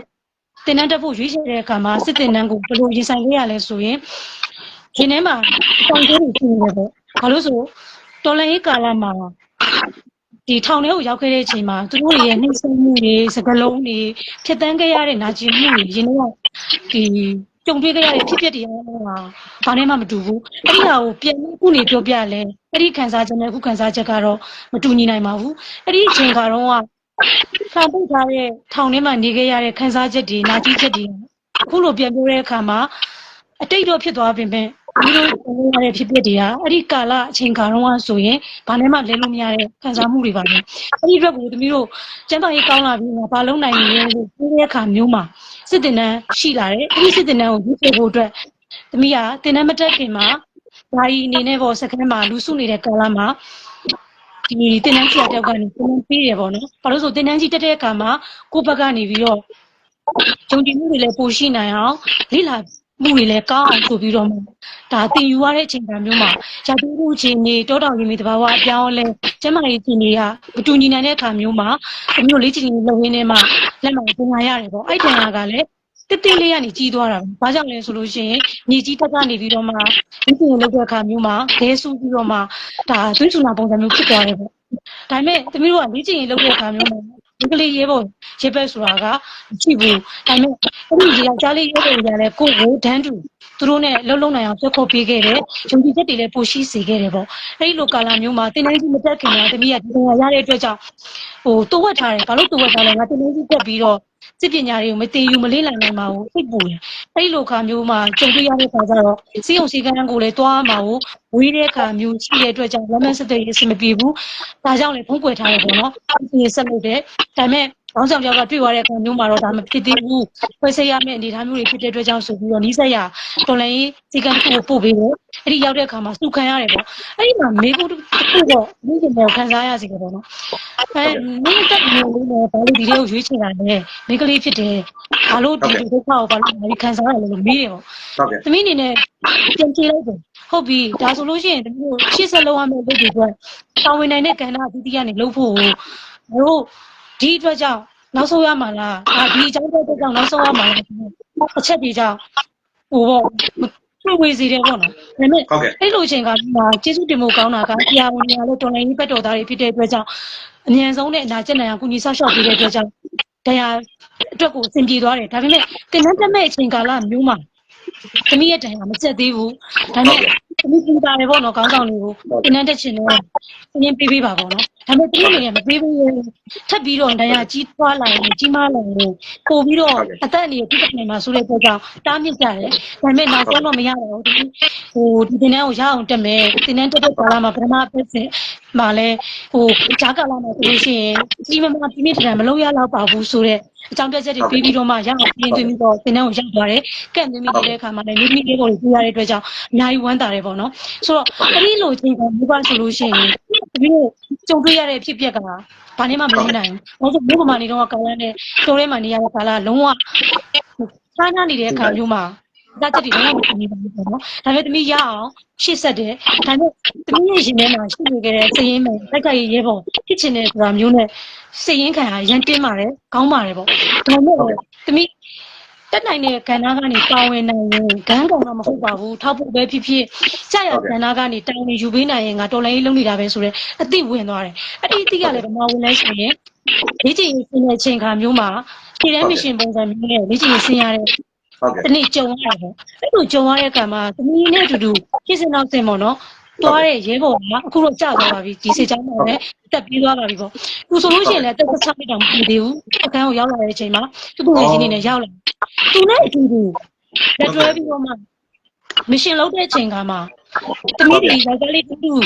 ဒီနိုင်တဲ့အခါမျိုးမှာတမီးကြောင့်သူကပုတ်ကြသွားတဲ့ဆောင်လေးကိုတမီးနဲ့တူတူကြတယ်ဖြစ်သွားတယ်တမီးကြောင့်သူနှောင်လေးွားတယ်ရှေ့ကိုမရောက်နိုင်ဘူးမရှင်တို့ရုံးရသွားနေပြီကိုကြောင့်ကြားနေတယ်ပေါ့အဲ့လိုအချိန်ကမျိုးမှာပြီးခုဝင်သွားတယ်ငါဒီကနေ့ပြီးလို့ကြာရကနာကလုံးဝမယ်တာဝန်မျိုးရှိလာရင်ငါရေကိုငါကြောင့်အသက်အနေနဲ့ထိခိုက်ရအောင်မွန်ဂျိုရေးအဆင်ပြေအောင်ငါခေါင်းမှမနေပဲနဲ့ခိုက်ခိုက်ပေါ့ဒီခန်းတိုင်းမှာဆိုတဲ့အတွေ့ကိုဖျောက်ပြီးငါဘယ်လိုကနာကနေပေါင်နေလဲဆိုတဲ့ပြန်ပြီးတော့မှကိုကိုတွေးစီတယ်ပေါ့နော်တွေးပြီးတော့မှဟုတ်ပြီအဲ့ဒီကနေပြန်လာတဲ့အချိန်မှာကိုလည်းတင်စဉ်းစားတယ်ဒါပဲကနာကနေလဲဆိုပြီးတော့မှရှေ့ဆက်ရမယ့်လုံဆောင်ချက်တွေကိုဘော်ဒီကောင်းဆောင်နေတဲ့တိုင်ပင်ပြီးတော့မှဟုတ်ကဲ့အဲ့ဒီကနာကိုရွေးချယ်လိုက်တယ်ပေါ့အဲ့တော့သမီးပြောရမယ်ဆိုလို့ရှိရင်သမီးအနေနဲ့ခန်းတိုင်းမှာငါလုံးလုံးဒီတော်လိုင်းအောင်မယ်ဆိုတာမျိုးမဟုတ်ပါဘူးကြာရကနာကနေပို့ပဲဖြစ်ဖြစ်စေတက်သားပဲဖြစ်ဖြစ်ဘယ်လိုကနာကနေပေါ်နေပါစေသမီးတို့ဒီတော်လိုင်းလုပ်နေခြင်းဖြစ်တဲ့အတွက်ကြောင့်ဟုတ်ကဲ့ခေါင်းမမနေနဲ့ပေါ့နော်ငါခန်းတိုင်းမှာယူဆတွေအကုန်လုံးဖြောက်ပြပြီးတော့မှအခုချိန်ထိကြာရကနာကနေတောင်းဝန်ဆောင်မှုအတွက်ကိုအားဖြစ်စေခဲ့တာပါအဲ့ဒီရဲဘော်နဲ့အခုကြုံတွေ့ခဲ့ရတဲ့ဖြစ်ပျက်တွေကိုလည်းပြင်မြင်အောင်တဲ့အခါမျိုးမှာဒီစံကောင်းဖြစ်ရတယ်အဲ့ဒီတစ်ခွဲခဲ့တဲ့ကာလတွေကိုလည်းအခုပြင်မြင်အောင်ကြည့်ရတယ်အဲ့ဒါကြောင့်သမီးအနေနဲ့အနစ်ချုပ်ပြန်ပြောရရင်မိန်းကလေးမို့ယောက်ျားလေးမို့ဘာသာလုံးနိုင်မှာဆိုတဲ့အရာတွေကိုဘေးခောက်ထားပြီးတော့မှငါတော်လိုင်းလုံနေခြင်းဒီကြာရကဏ္ဍကနေဘလို့ကဏ္ဍကပဲလောက်ရတော်လိုင်းလုံနေခြင်းဖြစ်တယ်ဆိုတာမျိုးနဲ့ပဲဒါအားရင်ရလာစီတယ်ပေါ့နော်ဟုတ်ကဲ့ဟုတ်ကဲ့ပါရှင်ကျေးဇူးတင်ပါတယ်အရင်လဲလေးစားမိပါတယ်ကျွန်တော်လိုပဲအခုပေါ့နော်ဒီဒေါ်လာကြီးကသူရဲကောင်းပေါ့နော်ကျွန်တော်တို့ရဲမေအိမ်မီရဲ့ရွေးချယ်မှုနဲ့ဘဝဖြတ်သန်းမှုကိုကြားနာလိုက်ရတယ်ကျွန်တော်ဒီအရောက်ချင်းစီတိုင်းလဲစုံစရာစဉ်းစားစရာရရှိလိမ့်မယ်လို့ကျွန်တော်ယုံကြည်တယ်ကျွန်တော်လိုပဲနော်လေးစားမှုတွေစာနာမှုတွေတနာမှုတွေအားကျမှုတွေအဲ့စိတ်ဓာတ်တွေအများကြီးတိုးလာလိမ့်မယ်လို့လည်းကျွန်တော်ယုံကြည်တယ်စဉ်းစားကြည့်ပါအခုဆိုရင်ရဲပေါ်နော်အီမီရဲ့အသက်က20မပြည့်တပြည့်လောက်ရှိပါလိမ့်မယ်နော်ကျွန်တော်စိတ်ချတော့နော်သမီးအသက်ဘယ်လောက်ရှိလဲသမီးအခုဆို20မရှိတရှိလောက်ရှိမှာပေါ့သမီးလားသမီး2000ခုနှစ်ပွားပါရှင်အခုဆို25ပြည့်ပြီးတော့ပါပြီဟုတ်ကဲ့ဗျာဟုတ်ကဲ့နော်ဟိုအသက်တော့မမေးချင်ပါဘူးနော်ဒီဥစ္စာမမေးချင်ဆိုတာတော့ကျွန်တော်ဒီအနောက်တိုင်းမှာအရင်ချင်းမှုရကအသက်မေးမကြိုက်ကြတော့လေဆိုတော့အဲ့ဒါကြောင့်ကျွန်တော်မမေးဒါပေမဲ့သမီးကလည်းပွင့်လင်းတော့သူဖြေလိုက်တယ်ပေါ့နော်ခေါတော့ဆိုတော့ပြောချင်တာကတက္ကသိုလ်ကျောင်းသူနောက်ဆုံးနှစ်ကျောင်းသူတရားမတရားမှန်းသိလို့ပါဝင်ပြီးတော့လက်3ချောင်းထောင်ရာကနေပြီးတော့ညွတ်ပြပြောက်ကြားဆိုတာဒီနော်ဒီလိုမျိုးတွေနောက်တစ်ခါကျတော့ဆန္ဒပြမှုတွေဆိုတာဒီလိုမျိုးတွေကိုဖြတ်သန်းလာခဲ့ကြတဲ့သူရဲကောင်းတရားအဲ့မှာကျွန်တော်မှတ်ထင်ကျွန်တော်ပြန်ပြောချင်တာကဒီရဲမေဒီဖန်ခံရပြီးတော့ထောင်ချခံလိုက်ရတယ်နော်ဒီဘလောက်ကြာဖန်ခံရပြီးတော့နှိပ်စက်ခံရတာရှိသေးလားဘလောက်ကြာပြီးတော့ဘလောက်ကြာမှပြန်လွတ်လာမှာမသိဘူးဟုတ်ကဲ့ရှင်ပထမတစ်ခေါက်ကတော့21ရက်ပေါ့နော်ဒီ3လပိုင်း3ရက်နေ့မှာတောင်ဝေမှာဖန်ခံရပြီးတော့မှ21ရက်ပဲနေလိုက်ရတယ်ပြန်ထုတ်ပြီးတဲ့သူရှိတယ်ပေါ့နော်အဲ့ဒီနေ့ကလည်း Sunday Strike မှာပေါ့နော်ပထမဦးဆုံး Sunday Strike မှာပြန်လုပ်ခဲ့တယ်ဒါပေမဲ့နောက်ပိုင်းမှာတမိဒီကျောင်းသားသမဂ္ဂရဲဘော်ဖြစ်တဲ့အတွက်ကြောင့်သူတို့လုံခြုံရေးရတောက်လျှောက်လိုက်တဲ့အခါမျိုးမှာ9လပိုင်းမှာတက်ပြီးတော့မှချင်းချောက်ခံရတယ်ပေါ့မိသားစုနဲ့ချင်းချောက်ခံရတဲ့အတွက်ကြောင့်နောက်တစ်ချိန်ရောက်သွားတယ်ပေါ့အဲ့နောက်တစ်ချိန်မှာတော့တမိ9လတိတိကျခဲ့ပါတယ်10လပိုင်း19မှာပဲပြန်လုပ်တယ်ပေါ့နော်9လပိုင်း19မှာဖန်ခံရပါတယ်ဆိုတော့နောက်တစ်ခေါက်ကတော့9လတိပေါ့ဟုတ်ကဲ့အတန်ပြောက်သွားသလိုဟုတ်ကဲ့ပါရှင်ဟုတ်ကဲ့ကြားလာမသိဘူးအခုတော့ကြားတယ်ဟိုကလေအဲ့ဒီဖန်စီခံရတဲ့အချိန်မှာစစ်ကြောရေးတွေမှာနှိပ်စက်မှုတွေဘယ်လိုတွေကြုံတွေ့ခဲ့ရသေးလဲဘယ်လိုတွေဖြတ်တန်းခဲ့ရအဲ့ဒါကြီးပြောပြပြီးပါဟုတ်ကဲ့ပါရှင်ဘယ်လိုကြုံတွေ့ရလဲဆိုတော့ဒီတရားတစ်ခါကိုဖန်ခံရတဲ့အချိန်ခါမှာဒီမိသားစုနဲ့ချင်းချောက်ပြီးတော့မှဖုန်းဝင်လာပြီးတော့အဖန်ခံလိုက်ရတာပေါ့အဲ့ဒီမှာဒီစခန်းကတရက်နေရတယ်ပြီးတော့ရွှေပြည်သာစစ်ကြောရေးကိုခေါ်သွားတယ်ပေါ့နော်ရွှေပြည်သာစစ်ကြောရေးမှာဒီဘက်တိတိနေပြီးတော့မှအင်းစိန်ထားပို့ပါတယ်အဲ့ဒီရွှေပြည်သာစစ်ကြောရေးမှာကျတော့ဆက်ခံရပါတယ်ဒါပေမဲ့ဘယ်လိုမျိုးကြုံတွေ့ရလဲဆိုတော့သူတို့ကလက်ွက်မျိုးစုံသုံးတယ်ပေါ့နော်ရအောင်ဖော်ထုတ်ခိုင်းတယ်ကျောင်းသားကရဲဘော်တွေနဲ့ပတ်သက်ပြီးတော့မှမေးခွန်းတွေအများကြီးလာတယ်အဲ့ဒီပေါ်မှာသူတို့ရဲ့စိတ်လိုချမဖြေတဲ့အခါမျိုးမှာဆိုလို့ရှိရင်ရိုင်းနှက်မှုတွေပြီးရင်ရေမတိုက်တာတို့အစာမကျွေးတာတို့ပြီးရင်အစာကျွေးတယ်ဆိုရင်တော့သူတို့နဲ့တူမဟုတ်ဘဲနဲ့မှမစားနိုင်တဲ့အစားအသောက်မျိုးတွေပေါ့နော်အဲ့လိုငါးကောင်းဟိုမှာညှိနေတဲ့ဟာမျိုးတွေပြီးရင်ကျက်ဘူးဟဖရိုက်တစ်ချက်ကြော်နေတာကို40ရှိ ချမ်းနဲ့ပါတယ်အဲ့တချမ်းနဲ့ကိုထမင်းတစ်စလုံးပေးပြီးတော့မှစားတဲ့ပုံနဲ့အဲ့လိုမျိုးကျွေးတယ်ပေါ့နော်ပြီးတော့အဲ့ဒီခေါ်ရတဲ့အချိန်ကာလမှာဆိုလို့ရှိရင်စစ်ကြောရေးခန်းထဲကိုမရောက်ခင်မှာအမျိုးသမီးရဲဘော်တွေနဲ့တခန်းနဲ့တူတူထားတယ်အဲ့ဒီမှာသမီးကတော့နိုင်မသိဘူးပေါ့သူတို့ခေါ်တဲ့အချိန်မှာညလုံးစီးပြီးခေါ်သွားတယ်ရောက်သွားတဲ့အချိန်ခါမျိုးမှာလည်းရောက်ချောက်မေးခွန်းတွေလာတယ်ဒါပေမဲ့ဘလို့ကြာမှန်းမသိကြာသွားတယ်ပေါ့နော်အဲ့လိုအချိန်ခါမျိုးမှာပြန်ပို့တဲ့အခါမျိုးမှာဆိုလို့ရှိရင်လည်းနိုင်ပေါင်းတော့ကြာနေပြီသူညတဲ့6နာရီလောက်ကခေါ်သွားရင်နောက်နေ့မနေ့3နာရီကို4နာရီမှာပြန်ပို့တယ်တောက်လျှောက်စစ်ဆေးနေတယ်နောက်ဆုံးစစ်ဆေးတဲ့တစ်ခါမှကြတော့သူတို့ဘာသုံးလဲဆိုရင်ကျင်းဆက်သုံးပါတယ်လက်မောင်းကိုပေါ့ကျင်းဆက်နဲ့သူတို့တို့ပြီးတော့မှမေးမြန်းတာမျိုးတွေလုပ်တယ်အဲ့ဒီတစ်ခေါက်မှဆိုရင်သမီးမေ့သွားတယ်မေ့သွားပြီးတော့ပြန်ပြီးတတိပြန်ရလာတဲ့အချိန်ကမမဆိုလို့ရှိရင်ကိုရောက်နေတဲ့အခန်းကိုပြန်ပို့တယ်ပေါ့နော်ပြန်ပို့တော့မှဘေးနားမှာပို့ကိုကြည့်ပြီးတော့မှငိုယိုနေတဲ့မျိုးသမီးတွေတွေ့တယ်သူတို့ကဝိုင်းတောင်းမှန်တာမျိုးတွေ့တယ်ပေါ့အဲ့ဒီခါမျိုးမှာသူတို့ပြန်ပြောကြတဲ့အရာကတတိလစ်သွားလို့ပြန်လာပို့တယ်ဆိုတာမျိုးတော့ပြောတယ်ပေါ့နော်အဲ့လိုမျိုးကြုံရတယ်နောက်တစ်ခေါက်ကသူတို့အင်းစိန်ထောင်ကိုပို့တဲ့အခါမျိုးမှာဆိုရင်လည်းတချို့ဆိုလို့ရှိရင်တော့ဒါဒီစစ်ကြောရေးမှာတယ်အမှုပိတ်ပြီးတော့မှငွေကြီးနဲ့ပေါ့နော်30 40ဖြစ်ပေးလိုက်ရင်တော့သူတို့အမှုပိတ်သွားတယ်ဒါပေမဲ့လူရွေးချယ်ပြီးတော့မှအင်းစိန်ထောင်ထပ်ပို့တယ်ဒါပေမဲ့အင်းစိန်ထောင်ပို့တဲ့အခါမျိုးမှာလည်းသူတို့ဘယ်လိုမျိုးဖြစ်လဲဆိုတော့သမီးဒီပထမတစ်ခေါက်ရောက်တော့ကအချက်လက်တွေရှိတဲ့အတွက်ကြောင့်သူတို့ကပြစ်တင်ပြောဆိုမှုအများကြီးလုပ်တယ်ပေါ့နော်ထောင်မိုင်းဒီဘက်ကနေပြီးတော့ကနေနောက်တစ်ခေါက်ဘာလာလောက်တာလဲနင်တို့အေးစိမနေဘူးလားဘာလို့တော်လိုင်းရေးလုံးမှလဲအေးစိနေပါကိုယ့်အလုပ်ကိုလုံးဆိုတာမျိုးတွေနဲ့စကားတွေမှိုက်တိုက်စကားတွေအများကြီးပါတယ်ဒါပေမဲ့သမီးတို့တွေ့ထားတယ်ကျောင်းသမဂ္ဂနဲ့ကျန်တဲ့ဒီပါတီကအဖွဲ့အစည်းတွေပြီးရင်တာမန်ပြည်သူတွေကိုလည်းသူတို့ခွဲခြမ်းပြီးတော့မှအခန့်ကန့်ထားတယ်ပေါ့အဲ့လိုချိန်ကမျိုးမှာဆိုရင်လည်းထောင်တွင်း strike တွေရှိတယ်အဲ့ဒီ strike တွေမှာဆိုရင်လည်းသမီးတို့တွေကိုအချက်လက်တွေနဲ့ကောက်ပြီးတော့မှစာဖားတွေကလာပြီးတော့ထောင်မှန်ရနေကြည့်တယ်စစ်ဆေးတယ်အချက်လက်တွေလာကောက်တယ်ပြီးရင်ချင်းချမှုတွေလုပ်တယ်ပြီးရင်ရုံးချင်းထွက်တဲ့အခါမျိုးမှာဆိုရင်လည်းရှေ့နေမငားရအောင်လုပ်တယ်အဲ့လိုမျိုးစိန်ခေါ်မှုတွေတော့အများကြီးရှိခဲ့တယ်ဒါပေမဲ့သမီးဒီကျမကြီးကောင်းအောင်တော့မနေ့အတင်ခဲ့ရတယ်ဘာလို့လဲဆိုတော့သမီးတို့ဒီအထက်ကိုရောက်တဲ့အခါမျိုးမှာစားတောက်ပဲဖြစ်ဖြစ်အေးပြက်တာတွေပဲဖြစ်ဖြစ်လုံးဝစားမဝင်အိမ်မပြောတာအများကြီးဖြစ်ခဲ့တယ်။ဘာလို့ဆိုသမီးတို့စိတ်ချောက်ချမှုတွေအများကြီးကြုံရတယ်။ပြီးရင်သမီးတို့နဲ့တခန်းနဲ့ထားတဲ့ဒီမျိုးသမီးရဲဘော်ရဲမေတွေဆိုလို့ရှိရင်သူတို့ကအသက်ကြီးတဲ့ပြည်အများကြီးပါတယ်။ကိုယ့်အမေရွယ်တော်ရွယ်အများကြီးတွေ့ရတယ်ပြီးရင်ကိုယ့်ရဲ့ညီမရွယ်အဲ့လိုမျိုးတွေတွေ့ရတဲ့အခါမှာသူတို့ရဲ့စိတ်ပင်ပန်းမှုတွေမိသားစုနဲ့ခွဲခွာရတဲ့အခါမှာဆိုရင်သူတို့မှာသားသမီးရှိတဲ့သူတွေရဲ့ခံစားချက်ပြီးရင်ညီမ2ယောက်လုံးဖန်ခံနေရတဲ့ခံစားချက်ပြီးရင်သားမိတွေ2ယောက်လုံးဖန်ခံနေရတဲ့ခံစားချက်တွေအများကြီးတွေ့ရတဲ့အခါမျိုးမှာသမီးတို့စိတ်ချောက်ချစရာတွေအများကြီးကြုံရတယ်။အော်ငါတို့ကဘာပဲဖြစ်မြို့တွေပဲငါတို့ကလူငယ်တွေပဲသူတို့ရှိမှငါတို့တန်မာပြရမယ်ဆိုပြီးတော့မှသူတို့ဒီအတက်နိုင်ဆုံးအားတင်းပြီးတော့နေခဲ့ရတယ်ပေါ့နော်။နောက်ဆုံးဘာသာရေးပဲလုပ်လို့ဘလို့ပဲနေနေသမီးတို့စိတ်ကိုအားတင်းပြီးနေပေမဲ့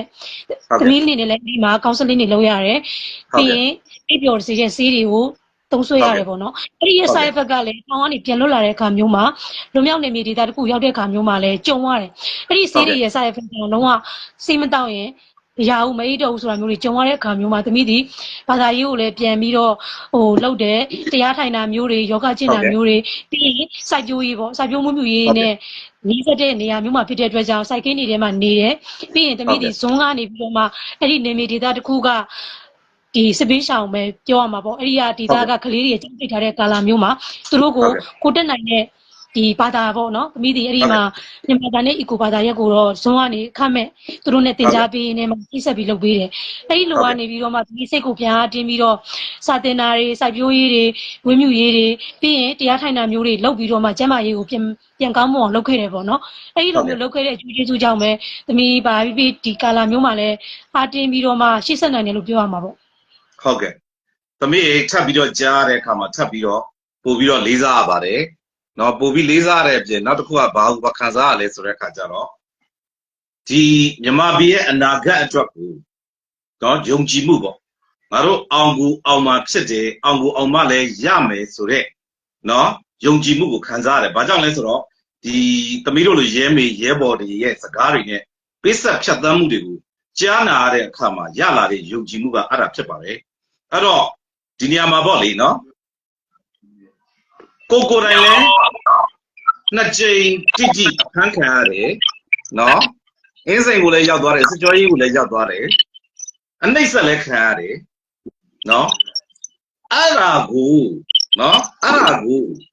ပတ်ဝန်းကျင်ကလည်းနော်မိုင်းတိုက်တယ်ကိုလိုပါလားဘာလို့ဒါတွေလုပ်နေတာလဲဆိုပြီးတော့မိုင်းတိုက်တယ်ကိုရှိမှလည်းသူများတွေဒီလိုမျိုးဟိုနှိမ့်ဆက်ခံရတာတွေဖန်ဆီးခံရတာတွေသိတယ်တွေ့တယ် အဲ့ဒီကြားတွေကပဲနော်ကိုယ့်ရဲ့ယုံကြည်မှုကိုကင်ဆွဲပြီးတော့နော်အခုရဲမေတယောက်အနေနဲ့ဆက်လက်ပြီးတော့ပါဝင်နေတယ်ဘလို့တွန်းအားတွေကြောင့်ဒီလောက်တောင်မြေသမီးတို့ရဲ့စိတ်ဓာတ်တွေကဒီလောက်တောင်လေးစားစရာကောင်းပြီးတော့ခိုင်မာနေတာလေဘလို့ခံချက်တွေကြောင့်လဲဆိုတာလေးလည်းနည်းနည်းဖြစ်ဆက်ပြီးတော့ပြောပြပေးပါဦး ဟုတ်ကဲ့ပါရှင်ခုနကတမီးရှိမှပြောသွားသလိုပဲပေါ့နော်မျိုးအခုတော်လိုင်းကာလာသည်ပြည်သူတရက်လုံးနေနဲ့လူရန်စားမင်းတွေဘလို့နေရာမျိုးမှာပဲဖြစ်ဖြစ်သမီးတို့ကရင်ဆိုင်နေရတဲ့ကာလာမျိုးမှာသမီးတို့မြန်မာနိုင်ငံသားမြန်မာနိုင်ငံပြည်သူအောင်နေနေဆိုလို့ရှိရင်ကြည့်ရမယ်ဆိုရင်သမီးတို့ရဲ့အနာဂတ်တွေရှိတယ်ပေါ့နော်သမီးတို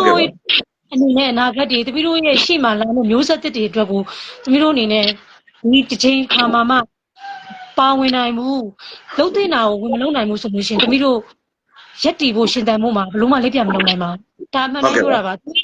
မျိုးစုံစဉ်းစားကြည့်တယ်ဟောငါချမ်းမရေးကြောင်းငါတခြားကဏ္ဍကနေပဲနေလိုက်ပါတော့မယ်ငါလုံးလိုက်ပါတော့မယ်လို့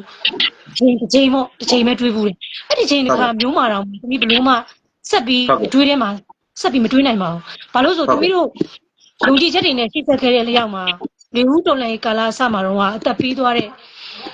ပြည်သူတွေဒီထောင်ဝင်းထဲမှာအခုထိကြံနေသေးတဲ့ဒီအမှန်တရားဘက်တော်သားတွေပြီးရင်လည်းစစ်ကြောရေးတွေရှိနေတဲ့ကိုပြည်သူတွေနောက်ဆုံးတော်လှန်ရေးမှာကိုရီးယားအခုထောင်ထဲမှာနေခဲ့ရတဲ့ကာလမှာဆိုရင်ဒီတောဖို့ဖို့အတွက်ကိုတင်တန်းနေတက်နေတဲ့ရှေ့ရောက်နေနေတဲ့ပြည်သူတွေအများကြီးရှိတယ်အဲ့ဒီထဲမှာကိုယ်ကိုမောင်နှမတွေပါမယ်ဝင်းဆွေတွေပါမယ်ပြည်သူတွေပါမယ်သူတို့တွေကလည်းတက်ပြေးပြီးတော့မှတိုက်ပွဲဝင်နေရတဲ့အခြေအနေတွေလက်ရှိလည်းလုံဆောင်နေတဲ့စစ်တပ်ကာလမှာလည်းလက်ရှိသူတို့လုံနေတဲ့အခြေအနေတွေအများကြီးရှိတယ်ဆိုတော့ကိုရီးယားထောင်ထဲမှာတော့ဟုတ်ပြီထောင်ထဲတော့ကြာနေတာပဲဒါပေမဲ့ဒီပြင်မှာစစ်ပညာသင်ယူပြီးတော့မှတိုက်ပွဲတွေမနှွှဲရသေးဘူးအဲ့ကာလတော့အဲ့ဒီမှာဆိုလို့ရှိရင်လည်းခုမှမိသားစုတွေစွန့်အိုပြစ်အိမ်ပြင်းနဲ့လုံနေခံနေတဲ့ပြည်သူတွေအများကြီးရှိသေးတယ်ဒါကိုလက်တွေ့ကြလို့မရဘူးလက်ရှိလည်းမလို့သေးတဲ့သူတွေပေါ့အခုနောက်တဲ့ဖန်ခံရတဲ့ပြည်သူတွေမပြောနဲ့တမီးတို့ဖန်ခံရတဲ့ကာလမှာတော့တမီးတို့နဲ့တခန်းနဲ့တူတူနေပြီးကြံရှိနေတဲ့ပြည်သူတွေအများကြီးကြံပါသေးတယ်သူတို့မလို့သေးပါဘူးမရသေးပါဘူးသူတွေဆိုလို့ရှိရင်မိသားစုနဲ့ခွဲခွာပြီးတော့မှကျမရေးတွေကမကောင်းစိတ်ကိုဂျုံဂျုံပြပြီးတော့မှရန်သူအချင်းတော်မှာနေနေရတဲ့ကာလကဘာနဲ့မှလဲလို့မရပါဘူးစားချင်တာမစားရတုံးတောင်းခွင့်မရတဲ့အခြေအနေမျိုးလှုပ်ချင်တာလှုပ်ခွင့်မရတဲ့အခြေအနေမျိုးနဲ့သိခံပြီးတော့မှကြည့်ပြီးနေရတဲ့သူတွေရဲ့ခံစားချက်တွေကိုဝင်ပြီးခံစားပြရပါမယ်တမီးတို့ဒီအခုလူမြောက်နေပြီမှာနေနေတဲ့အတွက်ကြောင့်လို့ကိုလူမြောက်နေပြီလို့ကိုတယောက်တည်းစားတွေးလို့မရပါဘူးငါတို့တိုင်းဒီလုံးတနိုင်ငံလုံးလူမြောက်မှတန်လူမြောက်တယ်လို့ခေါ်မှာပါဆိုရဲစိတ်နဲ့တမီးအားကြီးပါတယ်ဘာလို့လဲဆိုသူတွေမလူမြောက်သေးရင်တမီးတို့ကမလူမြောက်ပါဘူးဒါသာယာယီမြတာဖြစ်တမီးတို့မှာရှိတဲ့လူမျိုးတွေအများကြီးရှိတယ်ကဏ္ဍတွေအများကြီးရှိတယ်ဟုတ်ကဲ့ပါတမီးတို့မှာနေ့စဉ်နေ့ညဖြတ်တန်းနေမနေ့မိုးလေးလာနေမျိုးလုံးနှလုံးပွင့်တာနဲ့စဉ်းစားကြည့်ငါတို့ဒီအာနာရှင်လက်အောက်မှာပဲရှိသေးတယ်ငါတို့တိုင်းပြည်ငါတို့အနာကစိတ်အာနာရှင်လက်အောက်ကမလွတ်မြောက်သေးဘူးဆိုတော့အတွေးတွေကနေ့စဉ်နေ့ညဒီဆိုင်နေရသေးပါပဲအဲ့ဒီအတွက်ကိုသမီးတို့ဒီအဲ့ဒီအားအင်းနေနဲ့ပဲရှေ့ဆက်နေရတာဖြစ်တယ်ငါတို့လွတ်မြောက်နေလို့ဆိုပြီးတော့အဲ့ဒီစိတ်တွေနဲ့ဘယ်တော့မှနေလို့မရဘူးဘာလို့ဆိုတချို့မှာသူတို့မိသားစုတွေကတယောက်ဖြစ်စီနှစ်ယောက်ဖြစ်စီသုံးယောက်ဖြစ်စီဒီလုံးမှာပါဝင်နေတယ်ဆိုရင်လေသူတို့ရဲ့မိသားစုကြံကြည့်နေတဲ့သူတွေဒီသူတို့ရဲ့တကိုယ်ရေးစားလွတ်လပ်ခွင့်ကိုမေ့ပြောက်ပြီးတော့မှပိတ်ဆက်နေတာပါ။ဘာလို့ဆိုသူတို့ရဲ့မိသားစုတွေရှိတယ်သားသမီးတွေရှိတယ်ဒါပေမဲ့သူတို့ကယောက်ျားဖြစ်စေမိန်းမဖြစ်စေသားသမီးဖြစ်စေတစိမ့်တဒေတာတော်လှန်ရေးမှာပါဝင်နေတဲ့လက်ရသူတို့မှာကြံခဲ့တဲ့မိသားစုတွေရခက်ခဲရတယ်ဒီနေ့ဒီချိန်ထိမလွတ်မြောက်သေးပါဘူး။ဟုတ်ကဲ့ပါ။ဒါတွေကိုမှအန်ပြုပြီးတော့မှ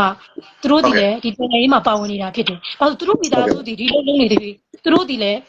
ေသူတို့မိသားစုတိုးတက်ကြောင်းပဲဖြစ်စေအနာဂတ်အတွက်သားသမီးတွေရဲ့အနာဂတ်အတွက်ဖြစ်စေသူတို့မှာဟုတ်ကဲ့ကြောင်နဲ့တင်ပြီးတော့နေနေရတာဖြစ်တယ်။ဘာလို့လဲသူတို့မှာအကုန်မလွတ်မြောက်သေးတဲ့အတွက်ကြောင့်သူတို့မိသားစုဝင်တွေဒီလဲအလုပ်ဆက်လုပ်နေတဲ့အတွက်ကြောင့်သူတို့မှာမလွတ်မြောက်သေးဘူး။သူတို့မှာနေ့စဉ်နေ့ညစီးပြီးနေရတဲ့ခက်ခဲတွေအများကြီးရှိတယ်။အကုန်လုံးတော့ထုတ်ပြချင်မှထုတ်ပြမယ်။ဒါပေမဲ့ရင်းနှီးမြသူတို့ရဲ့အလုံးသားထဲမှာခုချိန်ထိမလွတ်မြောက်သေးဘူးဆိုတဲ့ခံစားချက်နဲ့အလုပ်လုပ်နေတဲ့ကာလလေးယောက်မှာရင်ဆိုင်နေရတဲ့ပြဿနာတွေအများကြီးရှိပါတယ်။အဲ့ဒါကိုဒီလိုကတော့ဒီပေါင်းပြီး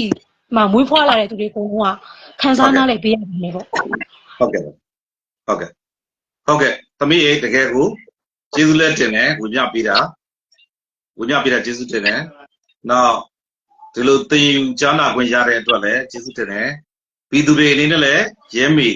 ေနော်အေမီရှိကနေပြီးတော့သတင်းစကားကြားတဲ့အခါမှာကျွန်တော်တို့နော်ခံပြင်းစိတ်တွေနာကြီးစိတ်တွေနော်နောက်တစ်ခါကျတော့ရဲဝံ့တဲ့စိတ်တွေ ကျွန်တော်ကူးဆက်လာလိမ့်မယ်လို့ကျွန်တော်အနေနဲ့ယုံကြည်ပါတယ်နော်ကျေးဇူးအများကြီးတင်ပါတယ်နော်ရဲဘော်အိမ်မီဆိုတော့အခုတခါကျွန်တော်အကိုကြီးရဲဘော်ကြီးမိုက်ဖတ်ကိုပြန်ပြီးလှည့်ချင်ပါတယ်ဟုတ်ကဲ့အကိုရဲဘော်ကြီးမိုက်စင်သင်ဖြစ်လို့ရှိရင်ကျွန်တော်တစ်ချက်လောက်ပြောပြပါဟိုဒီဒေါ်လာရေးပေါ်မှာဆက်လက်ပြီးတော့ဆောက်လန်းဖို့နော်အဲ့ဒါအနေနဲ့အကိုရဲ့အမြင်လေးတွေပေါ့နော်ဘာဘယ်လိုမျိုးစိတ်ဓာတ်နဲ့ကင်ဆွဲပြီးဆက်လက်ရှောက်လန်းတာလဲကျွန်တော်တို့ဒီအားကိုအနာဂတ်ကိုဆက်သွားဖို့လို့အတွက်ကိုနော်ဒေါင်းမစ်စကြောင်းအတွက်နောက်တစ်ခါကျမြန်မာပြည်အတွက်ဘာတွေလိုအပ်ပြီးတော့ဘာတွေဖြစ်တဲ့လဲဆိုတာအကိုရဲဘော်ကြီးမိုင်းအနေနဲ့ဝင်မြပြီးဖို့ဖိတ်ခေါ်အပ်ပါတယ်ဗျဟုတ်ကဲ့ကျွန်တော်ပြောချင်တာကလိုပါကွာကျွန်တော်ကအရင်တုန်းကပါတီဝင်ဖြစ်ခဲ့တယ်ပါတီမှာလည်းသတင်းနဲ့ပြန်ကြားရေးရောင်ရမ်းနဲ့ပတ်သက်တဲ့တောင်မခင်းနဲ့ပတ်သက်တဲ့သတင်းနဲ့ပြန်ကြားရေးတာဝန်တစ်ခုကိုယူခဲ့ပါတယ်ဟုတ်ကဲ့ပါပြီးတော့ကျွန်တော် live ကကျွန်တော်တွင်စရာပါတွင်တင်နေစာတင်နေပေါ့ဗျာဟုတ်ကဲ့ပါဆိုတဲ့အခါကျတော့အချိန်ကာလမှာလွတ်လပ်ရှိခဲ့တယ်ပေါ့ကျွန်တော်တပည့်တွေလည်းဟုတ်ကဲ့လွတ်လပ်တဲ့ကာလတစ်ခုကိုဒီ2015နဲ့နောက်20ကျမ်းမှာခံစားခဲ့ရတယ်ကျွန်တော်တို့ပြောရတယ်ဟုတ်ကဲ့ပြီးအခါကျတော့အနာပြီးတဲ့အချိန်ကျတော့ကျွန်တော်တို့ရဲ့ဟုတ်ကဲ့ကြောင်မှန်းထားတဲ့ကျွန်တော်တပည့်တွေနေအချိန်မှန်းထားတဲ့အိမ်မက်တွေအကုန်ပြတ်သွားတယ်ဟုတ်ကဲ့ကျွန်တော်ကလေးတွေကျွန်တော်ရဲဘော်တချို့ကျွန်တော်တပည့်တွေပေါ့နော်တချို့လည်းဟိုကြားဆုံးသွားတယ်တည်ဆုံးသွားအားကြတော့ကျွန်တော်ကဆရာတော်နေမှာခံတာမှန်ပါပါတီဝင်တယောက်အနေနဲ့ဖြစ်တဲ့အခါကျတော့ဟုတ်ကဲ့ပါဒါကမတရားဘူးဟုတ်ကဲ့ကိုတပည့်တော်တည်သွားပြီကိုကိုမေးကြည့်တယ်မင်းဘာလုပ်မှလဲဟုတ်ကဲ့ကျွန်တော်လည်းကမို့ဟုတ်ကဲ့ယုံကြည်ရတဲ့တငယ်ချင်းလုံကြီးကိုလက်ဖြစ်တဲ့မင်းတို့ရဲ့ဓမ္မစကြောင်းကိုကျွန်တော်ရွေးချယ်ခဲ့တယ်ဟုတ်ကဲ့ဓမ္မစကြောင်းကိုရောက်တယ်အခုလေဓမ္မစကြောင်းမှာဟုတ်ကဲ့တတိလုံးပဲအမေကလေးနဲ့အတူနေလဲပြောတယ်ဟုတ်ကဲ့ပါလွတ်လပ်တယ်ပေါ့နော်ဟုတ်ကဲ့ပါကျွန်တော်ကလေးတွေတည်သွားတယ်ဒီမှာတယောက်ဟိုပြင်ဒီမှာလဲနောက်တယောက်ချခဲ့ပြီဟုတ်ကဲ့ကျွန်တော်တို့ဒီတေကုန်းပြန်ကော်လီဂျနဲ့ဆောင်းနေတာမဟုတ်ဘူးကိုဟုတ်ကဲ့မှန်ပါတယ်တိုက်နေရတာဖြစ်တယ်ခါကျတော့ကလေးတွေကြာသွားတဲ့ခါမှာကျွန်တော်စိတ်မအောင်ငါတို့ကဒီကလေးတွေကိုလက်နဲ့အင်အားဖြည့်ပေးနိုင်မှရင်လည်းကြီးကားတွေမပေးနိုင်ဘူးကျွန်တော်ကလေးကြားရတယ်ကျွန်တော်စိတ်မအောင်အခုကျွန်တော်ကိုတောင်းထားတယ်ဟုတ်ကဲ့လက်ရှိကျွန်တော်ကလေးတွေအတွက်ကြီးကားလေးတွေအုပ်လေးကိုကြပါလို့ကျွန်တော်ပြောချင်ပါတယ်ဗျဟုတ်ကဲ့ကျေးဇူးများကြီးတင်ပါတယ်ကိုကြီးမိုင်းရင်ထဲကခန်းစားချက်တွေကိုကျွန်တော်တို့မြင်နေရပါတယ်နော်ကျွန်တော်တို့လည်းမျက်ရည်ဝဲပြီးတော့မျက်ရည်ကျရပါတယ်နော်ကျွန်တော်တို့ပြည်သူတွေနော်ဒါကကျွန်တော်တို့ဒါတော်လိုင်းနာမည်ကတော့ကိုကြီးမိုက်လို့ခေါ်ပါတယ်ပါတီကနော်ရန်ကုန်တောင်ပိုင်းခရိုင်ဘက်ကနော်တနေကပါတီကကြံကြားရေးတာဝန်ခံတယောက်လည်းဖြစ်ခဲ့တယ်လို့ကျူရှင်ဆရာတယောက်လည်းဖြစ်တယ်အခုလက်ရှိမှာတော့မြေပြင်မှာလက်တွေ့ကလေးနဲ့တူတူနေတယ်တူတူစားတယ်တူတူတိုက်ပွဲဝင်နေတယ်အဲ့တော့ဒီရဲဘော်တွေကသူ့ရဲ့သားသမီးတွေပဲသူ့ရဲ့တပည့်တွေပဲဗျတချို့ကြာသွားတယ်မျက်စိရှိမှကြာသွားတယ်သူတို့မခံစားနိုင်ဘူးအဲ့တော့အခုပြန်ပြောအဟောင်းကအသက်ဖြစ်တယ်ညရည်ကြာရတယ်ပေါ့နော်ညရည်ကြာရတယ်အဲ့တော့ရဲဘော်တွေအတွက်အခုဘာကြောင့်ကြာခဲ့ရလဲကြီးကအင်ကြီးမဝယ်ပေးနိုင်ဘူးကြီးကအုပ်ထုတ်တယ်မလို့တော့အဲ့တော့ဗျာကျွန်တော်ပြည်သူတွေကိုကျွန်တော်သတင်းစကားတစ်ခုပေးချင်တယ်တကယ်တော့တော်လိုင်းမှာအခြေခံအကျဆုံးကအသက်ပြနော်အသက်အဲ့ဒီဂျန်ဇီတွေgeneration XYZ လက်တွေ့လုံနေတဲ့သူတွေရေဒီမှာလက်တွေ့လုံနေတဲ့သူတွေကအောင်မြင်မှုကိုဆောင်ကျဉ်ပေးသူတို့မှာအသက်ဆိုတာပုံမပါဘူးနော်သူတို့မှာအသက်အပုံမပါဘူးနော်သူတို့ကိုဘယ်သူမှ force လုပ်ပြီးတော့အတင်းကျပ်အဓမ္မလုပ်ခိုင်းလို့မဟုတ်ဘူးနော်ကျေးစားစစ်သားမဟုတ်ဘူးနော်ဗပိုက်ဆောင်တက်မဟုတ်ဘူးနော်အရင်တော့သူတို့တွေဒီအရက်သားတွေနော်တက္ကသိုလ်ကျောင်းသူကျောင်းသားတွေကျောင်းဆရာတွေအဲ့ဒါကိုဘဝတွေရင်းပြီးတော့အသက်တွေကိုရင်းပြီးတော့ကျွန်တော်တို့အားလုံးအတွက်တော်လန်တိုက်ပွဲဝင်နေတာအဲ့တော့သူတို့တွေအတွက်လိုအပ်တဲ့ဟာတွေကိုဖြစ်စည်းပေးနိုင်ဖို့ကျွန်တော်တို့အားလုံးမှာတာဝန်ရှိပါတယ်သူတို့မှာအပေါ်မပါတဲ့အသက်ကိုရင်းပြီးတော့တိုက်ပွဲဝင်နေတယ်သူတို့အတွက်ကိုကျွန်တော်တို့ကြီးကအင်ကြီးကြီးကအုပ်ထုပ်လောက်တော့စုံလင်အောင်ကျွန်တော်တို့တက်ဆင်ပေးနိုင်သင့်ပါတယ်ဒါဒီတော်လည်းရေးကိုအောင်လုပ်ချင်ပါ အဲ့တော့ဒီတော်လေးကြီးအောင်ဖို့လို့အတွက်ကအောင်ဖို့နီလန်းများကိုအောင်ဖို့လုံနိုင်သူများနဲ့အောင်မြောင်လုံနိုင်ရတယ်အခုကျွန်တော်ရဲ့နောင်တော်အကိုကြီးရဲဘော်ကြီးမှသူမခံစားနိုင်လို့မျက်ရည်ကျကျွန်တော်လည်းဝန်းနဲ့မျက်ရည်ကျရတယ်ရဲဘော်အိမ်ကြီးဆိုလဲအဟောင်းတွေကနေအသက်တွေပြဖြစ်ရတယ်ကျွန်တော်တို့မြေပြင်မှာရှိတဲ့ရဲဘော်တွေကသူတို့မှာအများကြီးနော်ပြည်သူတွေကိုပြောပြစရာတွေအများကြီးမျိုးသိပ်ထားတာတွေအများကြီးအဲ့တော့ဒီနေ့ဒီအချိန်ကျွန်တော်တို့ပြည်သူတွေအကုန်လုံးကပြန်လည်ပြီးတော့စမ်းစစ်ပြီးတော့အောက်မေ့တတိယပြီးတော့ငါတို့အတွက်တိုက်ပွဲဝင်နေတဲ့ငါတို့ရဲ့ဂျေဇုရှင်တွေရှိတယ်ငါတို့ရဲ့သူရဲကောင်းတွေရှိတယ်ခင်မကြီးစေပါဆိုတာကြောင်းတယ်တကယ်ပြောကြသေးဆိုလို့ရှိရင်ဒီတော်လိုင်းရဲဘော်တွေအကုန်လုံးကခင်မကြီးစေပါတဲ့ကတပါးပါတယ်လို့ပြောရင်မမှားဘူးကျွန်တော်တို့ရဲ့ဘဝတွေအသက်တွေအနာဂတ်တွေလှဖို့လို့အတွက်သူတို့ကလှုပ်ဆောင်ပေးနေတာအဲ့တော့ကျွန်တော်ပြောချင်တာကအခုနော်ဒေါင်းမင်းစစ်ကြောင်းလိုအပ်နေတဲ့ကြီးကအင်ကြီးကြီးကအောင်ထုတ်အပဝင်လိုအပ်နေတဲ့အကြောင်းအရာတွေပါဝင်ဖို့ကျွန်တော်ဖိတ်ခေါ်ပြရစီသူတို့ကအသက်ကိုရင်းနေသူတို့ကဘဝကိုရင်းနေတဲ့အချိန်မှာကျွန်တော်တို့မြန်မာပြည်အနှံ့ကပြည်သူတွေကဘာအနှံ့ကပြည်သူတွေကစိတ်ဓာတ်နဲ့ငွေကြေးနဲ့ပါဝင်ကြဖို့တော်တော်ရေးကြည့်တယ်ဒီလိုပါဝင်နေဆိုတဲ့နေရာမှာလဲကျွန်တော်တို့နော်ငွေကြေးတွေဆိုတာကမှန်မှန်ကန်ကန်လုပ်နေတဲ့သူတွေရဲ့လက်ထဲကိုရောက်သွားမှာနော်အဲ့လိုမျိုးမှန်မှန်ကန်ကန်လုပ်နေတဲ့သူတွေရဲ့လက်ထဲကိုမရောက်ဘဲနဲ့ဂျားတွေကတခိုးတွေနော်ပါစာရိတ်စားတွေနော်နိုင်ငံခြားထွက်သွားပြီးတော့အိမ်တွေကားတွေဝယ်တဲ့လူတွေရဲ့လက်ထဲရောက်သွားလို့ကတော့တော်လည်းရေးကနှစ်ဆနားတယ်အဲ့ဒါကြောင့်မလို့ကျွန်တော်ဒါမြေပြင်ကိုဓာတ်ရိုက်ဒေါင်းမင်းစစ်ကြောင်းဓာတ်ရိုက်ထောက်ပို့လုပ်ပေးပါထောက်ပံ့လူတန်းပေးပါသူတို့တွေဘဝတွေအသက်တွေရင်းပြီးတော့တိုက်ပွဲဝင်နေတဲ့အချိန်မှာကျွန်တော်ကျမတို့အရောက်ရှင်းစီတိုင်းကယနေ့ပြန်လဲပြီးတော့နိုးထလျက်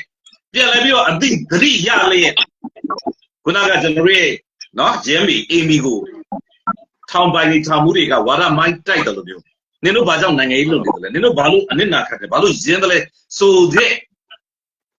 ဝါဒမိုင်းရဲ့အောက်ကိုဘဝင်သွားပဲနဲ့တကယ်ကိုဘဝတွေအသက်တွေပေးနေတဲ့ပြည်သူတွေကျွန်တော်သူရဲကောင်းတွေကိုအောက်မေ့သတိရလျက်သူတို့အတွက်လိုအပ်နေတဲ့အရာတွေကိုယခုချက်ချင်းပါဝင်ကြဖို့ဓာတ်ရိုက်ဆက်သွယ်ကြဖို့ကျွန်တော်အနေနဲ့တိုက်တွန်းလို့ဆိုခြင်းနဲ့ဒီနေရာမှာစကားလေးပြလို့ကျန်တဲ့ရဲဘော်တွေပေါ့နော်တချို့တွေ line ကနေကြာသွားတယ်ကြာသွားတော့ကျွန်တော်ပြန်ပြီးသူတို့ကိုပြန် add လုပ်ဖို့ကျွန်တော်ကြိုးစားနေပါတယ်ရဲဘော်နိုင်ကွန်းတို့ကျွန်တော်ကြိုးစားနေပါတယ်နော်အဲ့ဒါကိုပြောပြပြီတကယ်လို့ညာ line မှာပြန်ပြီးတော့ join လို့မရရင်နော်ကျွန်တော်တို့ရဲဘော်ကြီးမိုက်တို့နော်ရဲဘော်အီမီတို့နဲ့နေတဲ့နေရာများနီးမယ်ဆိုရင်နီးမယ်ဆိုလို့ရှိရင်လာပြီးတော့တူတူ join လိုက်ပါလို့နော်တယောက်ချင်းစီ join လို့အစင်မပြေပြောပါတယ်နော်အဲ့တော့ဒီမှာ comment တွေပေါ့နော်ကျွန်တော်တို့ဖတ်ရတာရှိပါတယ်အလုံးမဲ့လေးစားကြပါတယ်နော်ဆိုတော့နောက်တစ်ချိန်မှာဒီအစားက Facebook နဲ့ YouTube နဲ့ live ကိုတကယ်နဲ့သွားနေတာ YouTube မှာကတော့ဒီသမီးတို့နော်ကျွန်တော်အခုကြီးတို့ဒီလိုမျက်နှာတော့မပါတော့လေအတန်ကိုတော့ပြီးသူကကြားနေရတဲ့အခါမှာ YouTube မှာလည်းလာပြီး comment တွေရေးကြပါတယ်လေးစားလိုက်တာနော်အားရှိလိုက်တာဆိုပြီးတော့လာပြီးပြောကြတာရှိပါတယ်အဲ့တော့နောက်တစ်ချိန်မှာကျွန်တော်တို့ YouTube ကနေလည်း live ကို together လွှင့်လို့ရအောင်ကြိုးစားပါမယ်ဒီနေ့ကတော့ပထမဆုံး live ဖြစ်တဲ့အခါမှာကျွန်တော်တို့တွေကြိုးစားပြီးတော့ Facebook ကိုကျွန်တော်တို့တက်လာခဲ့တယ် Facebook ကအခုနောက်ပိုင်းမှာစင်ကောမှုတအားကြီးလာတယ်တကယ်ကိုမမှန်ကန်ကန်တရားမျှတမှုဘက်ကိုရက်တည်တယ်ဆိုလို့ရှိရင်နော်ရက်တည်တယ်ဆိုရင်ဇူကာဘက်ကမကြိုက်ပါဘူးမကြိုက်တဲ့အခါကျတော့ live တွေကို reach တွေကိုချတယ် post တွေကိုဖြတ်တယ်လုပ်ပါတယ်ဒီတော့ပဲဆိုစေကျွန်တော်တို့ကစိတ်ခေါ်မှုရှိလို့ရှိရင် solution ဆိုတာရှိပါတယ်အဲ့တော့ကျွန်တော်အခုတပြိုင်တည်း Facebook ကနေလွှင့်ထားတော့ကျွန်တော်အတန်နဲ့အခုနကကျွန်တော်ရဲ့နောင်တော်ကြီးတွေကျွန်တော်ရဲ့ရောင်းရင်းကြီးတွေမိတ်ဆွေကြီးတွေနဲ့ကျွန်တော်ဒူမတွေရဲ့အတန်တွေကတော့ဂျူဂျူကနေကြားနေရတယ်ကြားနေရတော့ comment တွေလာရေးကြတယ်လေးစားတဲ့အကြောင်းเนาะတကယ်ကိုအားရတဲ့အကြောင်းဒီเนาะအရန်ကိုဗျာတကယ်ကိုကျွန်တော်တို့တစ်ဖက်ကဝမ်းနဲ့စိတ်မကောင်းဖြစ်ရတော့တစ်ဖက်ကလေးစားအားကြတယ်နောက်ကျွန်တော်ဂုဏ်ယူတယ်ဒီနေ့ live မှာ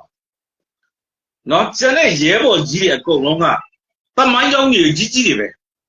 မြေပြင်မှာလွေဦးတော်လိုင်းကြီးမှာမြေပြင်မှာအသက်ကိုပေးပြီးတော့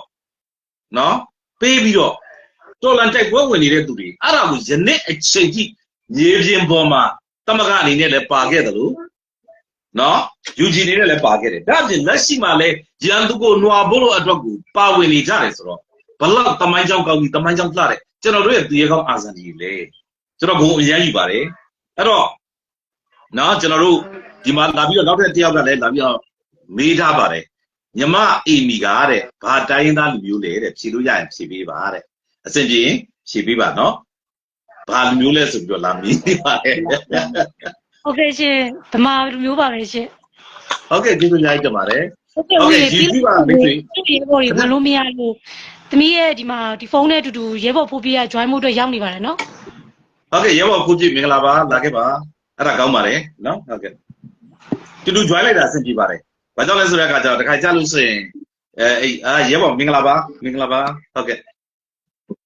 နော်ဟုတ်ကဲ့ရဲဘော်ဖိုးပြအနေနဲ့ဒီလူဦးတော်လေးမှာပါဝင်လာတဲ့ပုံစံနဲ့ရဲဘော်ရဲ့ပေါ့နော်အမြင်ခံယူချက်နော်လက်ရှိအမြင်ခံယူချက်နဲ့အနာဂတ်အတွက်အဲ့ဒါလေးတွေကိုတခြားပြည်သူကိုပြောပြပေးပါအောင်ကျွန်တော်တို့အများကြီးဒီနေ့ဗျာတန်မိုးအရင်ရှိတဲ့ live တစ်ခုပါနော်အများကြီးကျွန်တော်တို့ကြားနာရတယ်သိယူရတယ်ကျွန်တော်သိခွင့်တွေရတယ်နော်ကျွန်တော်တို့စိတ်မကောင်းတာတွေလည်းအများကြီးဖြစ်ရတယ်ဒါပေမဲ့ဒီစိတ်မကောင်းတာတွေခွန်အားဖြစ်ပြောင်းမယ်နော်အဲ့တော့ရဲဘော်ကျွန်တော်တို့ဒီပြည်သူတွေကိုနည်းနည်းပြောပြပေးပါဦး share ပေးပါဦးကျေးဇူးပါဟုတ်ကဲ့ပါခင်ဗျာကျွန်တော်နာမည်ကတော့ရဲဘော်ဖူးပြပါဒီရဲဘော်အမီနဲ့အတူတူပါပဲကျွန်တော်တို့ကဒီတော်လိုင်းရေးအတိုင်ခင်ကရန်ကုန်ရှေ့ပိုင်းတက္ကသိုလ်မှာဘာကတရဲဘော်တယောက်အနေနဲ့တာဝန်ထမ်းဆောင်ခဲ့တယ်ပေါ့နော်ဒီဟုတ်ကဲ့ပါဟုတ်ကဲ့ဟိုအာနာလဲစတင်ရောကျွန်တော်တို့မှာရန်ကုန်မှာလှောက်ရှားမှုတွေလုပ်တယ်ပေါ့နော်ဟုတ်ကဲ့ပါဟုတ်ကဲ့လှောက်ရှားမှုတွေဟုတ်တဲ့အချိန်မှာစစ်ကောင်စီဘက်ကနေပြီးတော့ဒါနဲ့တုတ်ပြန်တဲ့အချိန်မှာကျွန်တော်တို့တောခုဖို့တက်ကိုကျွန်တော်တို့ပြင်ဆင်တယ်ဟုတ်ကဲ့ပါတဲ့အားလာပိုင်းမှာကျွန်တော်ဒီ KIA ပတ်ချမ်းကိုတွားပြီးတော့ဟုတ်ကဲ့ပါတောခုတဲ့အချိန်မှာကျွန်တော်ဒီအကြီးနားမှာအဖမ်းခံလိုက်ရတယ်ပေါ့နော်ဟုတ်ကဲ့ဗျာအကြီးနားမှာအဖမ်းခံပြီးတော့ကျွန်တော်ညပိုင်းတိုင်းစစ်ဌာနချုပ်မှာစစ်ကြောရေးဝင်ရတယ်စစ်ကြောရေးဝင်လာပြီးအဲ့မှာအကြီးနားထောင်ပို့ခံရတယ်အဲ့မှာအနှစ်ကြတယ်ပေါ့ဟုတ်ကဲ့အနှစ်ကြပြီးတော့ဒီကျွန်တော်ပြန်ထွက်လာတော့2023တက်လာပိုင်းမှာပေါ့ပြန်ထွက်လာပြီးတော့ဒီဒေါင်းမစ်စစ်ကြောင်းကိုကျွန်တော်စပြီးတော့တာဝန်ဖမ်းဆောင်တယ်ပေါ့နော်အခုလက်ရှိတာဝန်ကတော့ဒီဒေါင်းမစ်စစ်ကြောင်းရဲ့ drone တင်းမှာပေါ့ရဲဘော်တယောက်နေပဲဒီဖမ်းဆောင်နေပါတယ်ခင်ဗျဟုတ်ကဲ့ကျေးဇူးအများကြီးတင်တယ်နော်အခုကျွန်တော်ဒီနေ့စကားပြောလိုက်တဲ့အရောက်ချင်းစီတိုင်းမှာ untold story လေးတွေနော် unsung hero တွေပေါ့ပြောချင်တာလူမသိသူမသိပစ္စံနေသူတွေသူရအောင်နေရဲ့ဘဝတစ်စိတ်တစ်ပိုင်းလေးတွေကိုလှည့်ဟာပြီးတော့မြင်ရတဲ့အချိန်မှာကျွန်တော်တို့အရန်ကိုကျွန်တော်တို့စိတ်ထဲမှာခံစားချက်အမျိုးမျိုးကိုဖြစ်ပေါ်စေတယ်တစ်ချိန်တည်းမှာပဲငါတို့ပို့ပြီးတာဝန်ကျေကြရမယ်ဆိုတဲ့ဟာကိုလည်းခံစားရတယ်အဲ့တော့ခုနရဲဘော်ကိုပဲကျွန်တော်ဆက်ပြီးတော့နောက်ဆက်တွဲမေးခွန်းလေးကျွန်တော်မေးပြရစီနော်ကျွန်တော်ရန်ကုန်အရှိပိုင်းတက္ကသိုလ်ရဲ့နော်တမကနော်တမကအနေနဲ့ဘာလို့လှုပ်ရှားတယ်လှုပ်ရှားတဲ့အတွက်စစ်ကောင်စီကနော်ဟိုတနက်နဲ့လက်နက်နဲ့တုတ်ပြင်းတဲ့အချိန်မှာမြောက်ပိုင်းကိုသွားပြီးတော့စစ်ပညာတွေသင်ယူဖို့ကြိုးစားခဲ့နော်ဘာကြောင့်လဲဆိုတော့ဆုံးဖြတ်လိုက်တယ်ငါတို့ဒီလက်သုံးချောင်းထောင်ယူနေမရတော့ဘူးလက်ညိုးတွေကွေးမှရတော့မယ်ဆိုပြီးတော့အဲ့လိုမျိုးဖြစ်လာတဲ့အချိန်မှာနော်မြောက်ပိုင်းကိုသွားပြီးတော့ဖြစ်တဲ့အချိန်မှာအဖမ်းခံလိုက်ရတယ်မြစ်ကြီးနားမှာထောင်ကျသွားတယ်အဲ့တော့ထောင်ကျသွားပြီးတဲ့အချိန်မှာနှိမ့်ဆက်မှုတွေလည်းခံစားခဲ့ရမှာပဲမျိုးစုံနဲ့ဖြစ်သွားမှာပဲဒါကိုစိတ်မပြတ်ဖဲနဲ့စိတ်ဓာတ်မကျသွားဖဲနဲ့ထောင်ကနေထွက်လာတဲ့အချိန်မှာနော်ဒီစစ်ကြောင်းကိုပြန်ဆက်သွယ်ပြီးတော့တိုက်ပွဲဝင်မှုပြန်လဲဆုံးဖြတ်တယ်ဆိုတဲ့သတ္တိပေါ့နော်ဒါကိုဘလို့စိတ်ဓာတ်ခွန်အားတွေနဲ့ဘလို့ခံယူချက်တွေနဲ့ဖြတ်တန်းခဲ့တယ်လေပြည်သူတွေကိုဘလို့သတင်းစကားပေးတယ်လဲပေးချင်တယ်လဲဆိုတာလေးကိုကျွန်တော်တို့အားလုံးသိသွားပြောပြပေးပါဗျာဟုတ်ကဲ့ကျေးဇူးပါ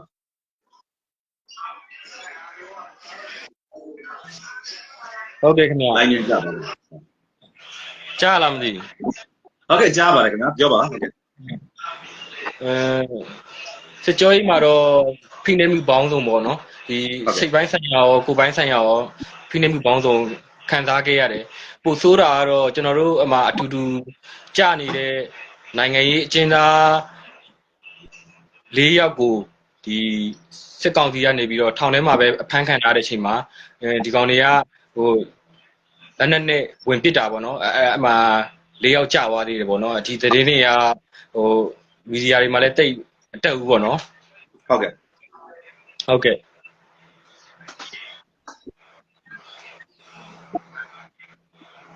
အတန်မြန်ပြောက်သွားလားမသိဘူးမကြားတော့အတန်နဲ့ပြောက်သွားတယ် G3 ကြီးပဲကြားလိုက်ရတယ်ဝင်ပြစ်တယ်ဆိုတာအဲ့လေးဆက်ပြောပြပါအောင်ကြာကျွန်တော်တို့တဝက်တစ်ပြက်ဖြစ်သွားလို့ အဲ့လိုကြားလားမသိဘူး ဟုတ်ကဲ့ကြားပါပြီဟုတ်ကဲ့ဆက်ပြောပြပါ ဟုတ်ကဲ့အဲ့လိုမျိုးစိတ်နဲ့ဒီ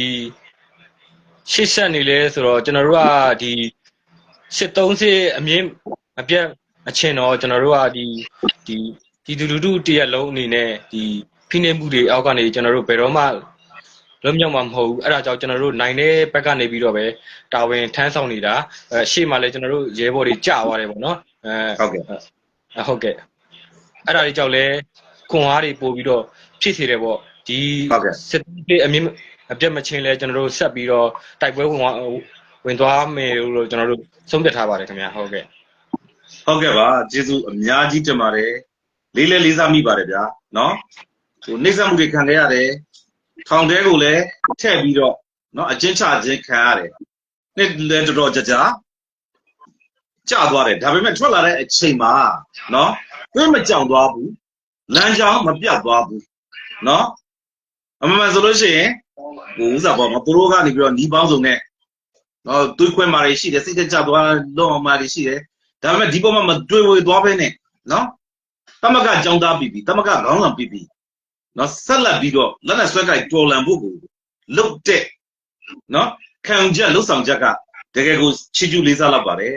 ကျွန်တော်လည်းအသက်အများကြီးနေပေမဲ့ကျွန်တော်ဒီနေရာကနေပြီးတော့လေးစားစားနဲ့ဥညွတ်အလေးပြုလို့ကြောင်းပြုပါကြောင်းပြောချပြစီအခုတစ်ခါကျွန်တော်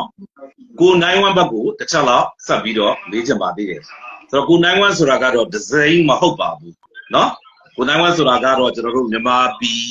မှာရန်ကုန်မြို့မှာမြန်မာပြည်တရားမျှတမှုဖော်ဆောင်ရေးတပ်ဖွဲ့ဆိုတဲ့မြို့ပြပြောက်ကြားတပ်ဖွဲ့เนาะအဲ့မှာကျွန်တော်တို့ဆက်ပြီးတော့ကျွန်တော်တို့သိလာခဲ့တွဲလောက်လာခဲ့တဲ့ပုံကိုယ်တွေပါ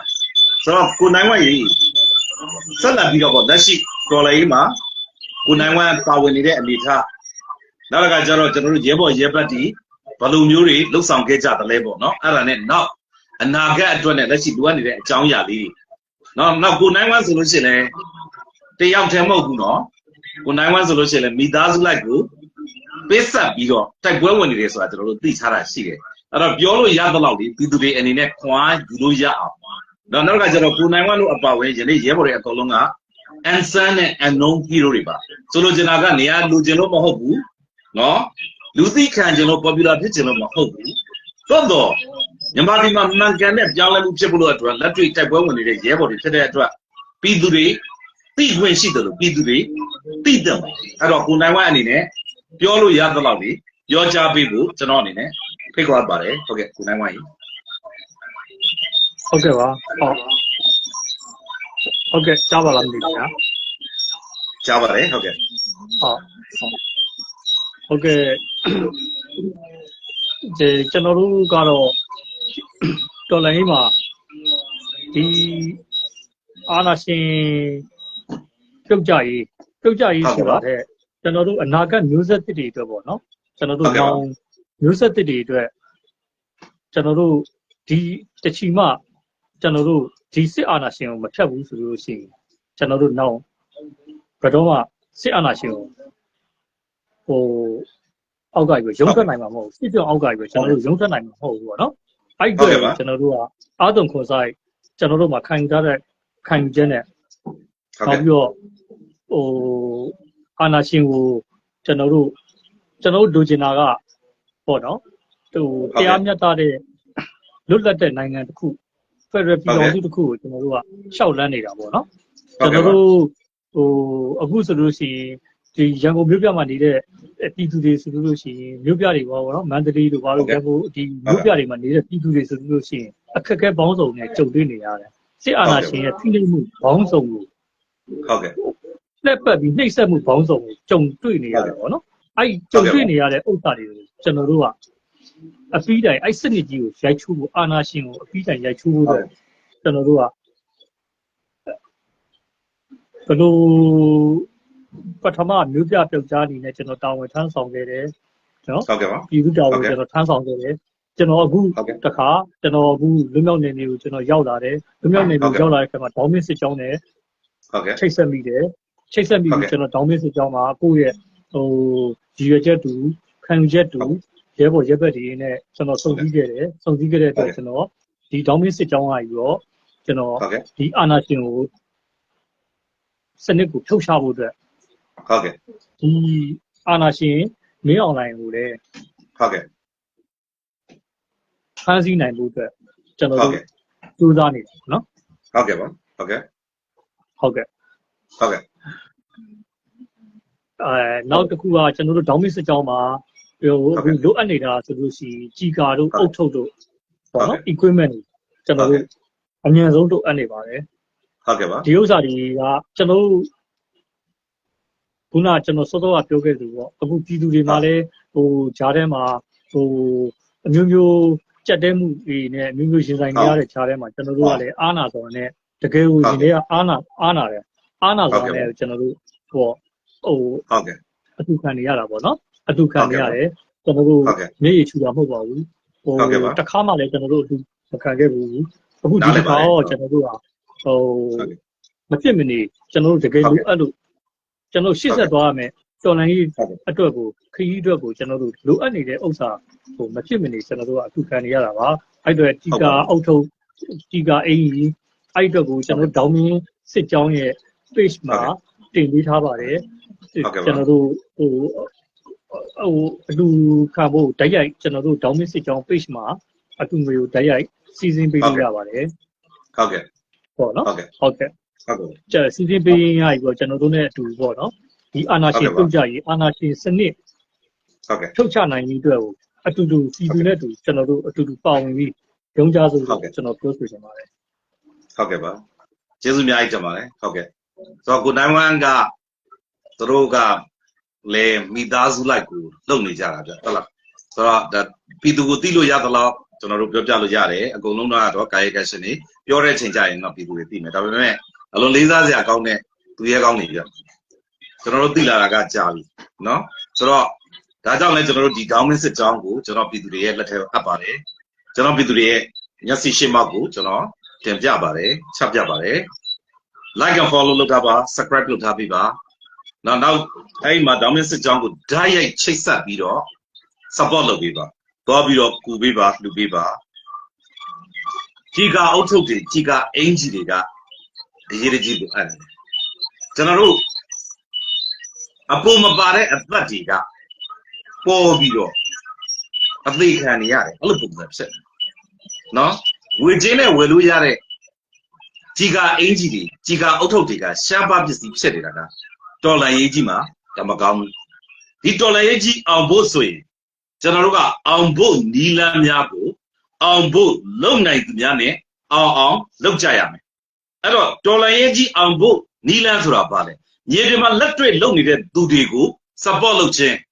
ထောက်ပံ့ခြင်းထောက်ပို့သက်သာလုပ်ခြင်းဒီအောင်ဖို့နီလန်းအောင်ဖို့လုံနိုင်သူတွေကဘယ်သူတွေလဲဆိုတော့အခု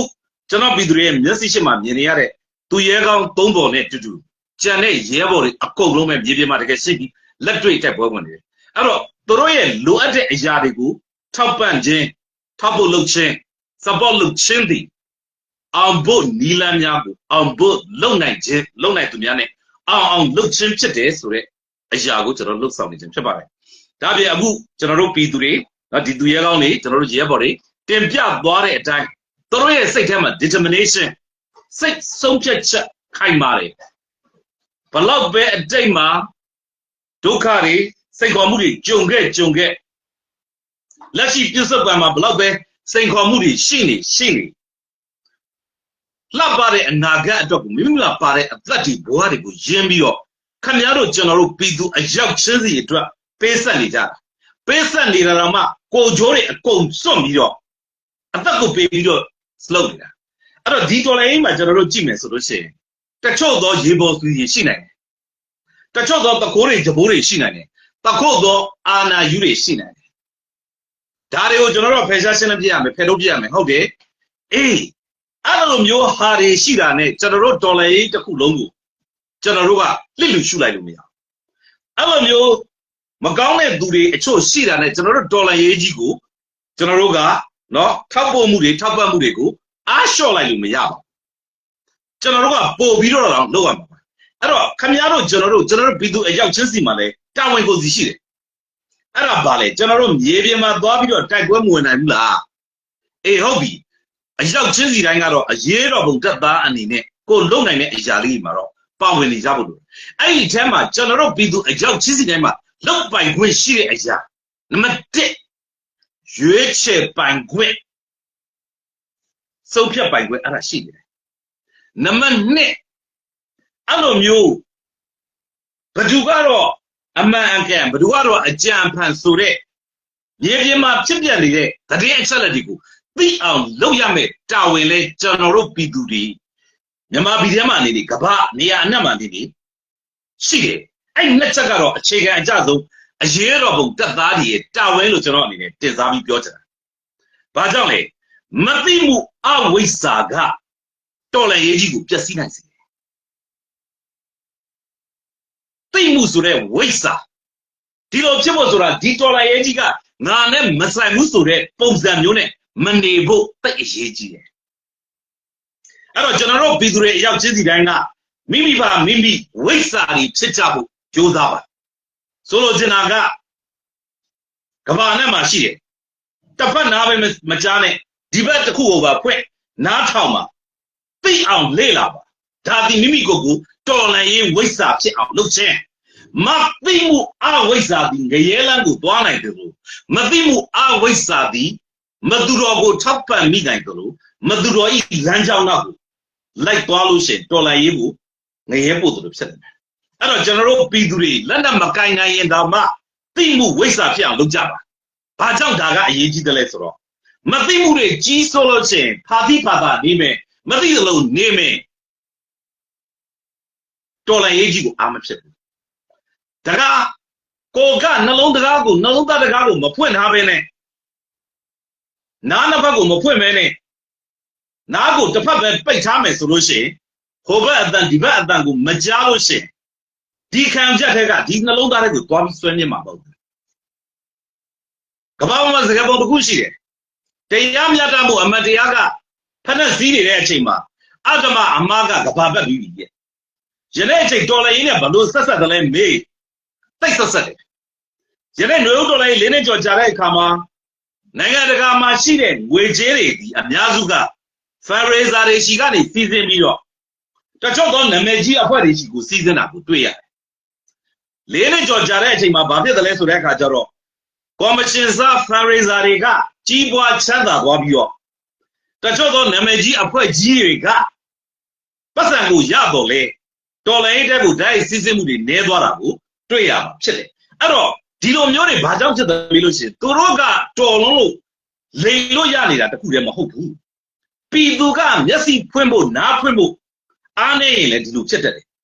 နော်လူများတဲ့နောက်ကိုဒိန်းတဲ့ဂျိန်းဆိုပြီးတော့ရင်းချုံလိုက်ရင်းနဲ့ကိုယ့်ဘာကိုသိအောင်မလုပ်ဖ ೇನೆ သူပြောတာကပဲဟုတ်တယ်လို့ဝါလည်းပဲဟုတ်တယ်လို့လုပ်တဲ့အခါကျအမားနောက်မှာဝိုင်းပြီးတော့ကိုယ့်ရဲ့ရှာဖွေထားတဲ့ပတ်စံကအဲ့ချက်ကိုသွားပြီးတော့ပါဝင်မိရင်လေအကျိုးမဲ့ကိုဖြစ်စေတတ်တယ်ဒါဒီတော်လှန်ရေးကိုအနှောက်အယှက်ဖြစ်စေတတ်တယ်ဒါကြောင့်မလို့ကျွန်တော်တို့ပြည်သူတွေအနေနဲ့တော်လှန်ရေးဝိဇ္ဇာတွေဖြစ်ကြပါအနိုင်ဆုံးသောအရေးချင်းနှစ်ရက်ဖြစ်တဲ့အရေးတော်ပုံတပ်သားတရားဖြစ်ဖို့ဆိုလို့ရှိရင်နံပါတ်1အချက်မှန်ကန်တဲ့ရွေးချယ်မှုနဲ့မှန်ကန်တဲ့ထောက်ခံမှုကိုလုပ်ကြပါ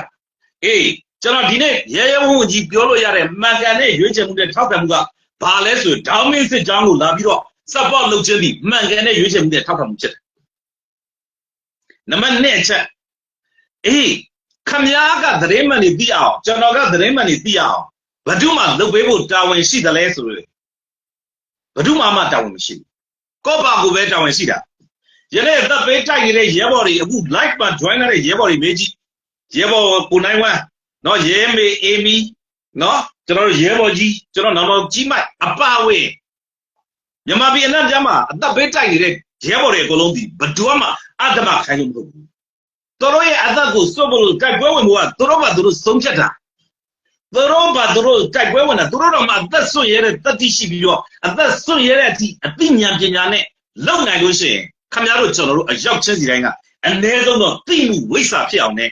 မှန်ကန်တဲ့ရွေးချယ်မှုဖြစ်အောင်တော့လုပ်ကြဖို့တာဝန်ရှိတယ်အဲ့ဒီနှစ်ခုကိုဖြည့်ဆည်းနိုင်တော့မှဒီຫນွေဥတော်လည်းကဒီလက်ပူပြီးရှေ့ရောက်တယ်လို့ကျွန်တော်အနေနဲ့တင်ပြချင်တယ်အဲ့တော့ကျွန်တော်တို့နော်ညီကုန်းချုပ်လေးတွေတွားရအောင်အဲ့တော့ညီကုန်းချုပ်လေးတွားမှာဆိုတဲ့အခါကျတော့နော်ရှေးဥစွာကျွန်တော်ရဲ့အကိုကြီးနောင်တော်ကြီးရဲဘော်ကြီးကြီးမိုက်ຫນွေဥတော်လည်းကြီးအောင်ဖို့လို့အတွက်နော်ညီကုန်းချုပ်အနေနဲ့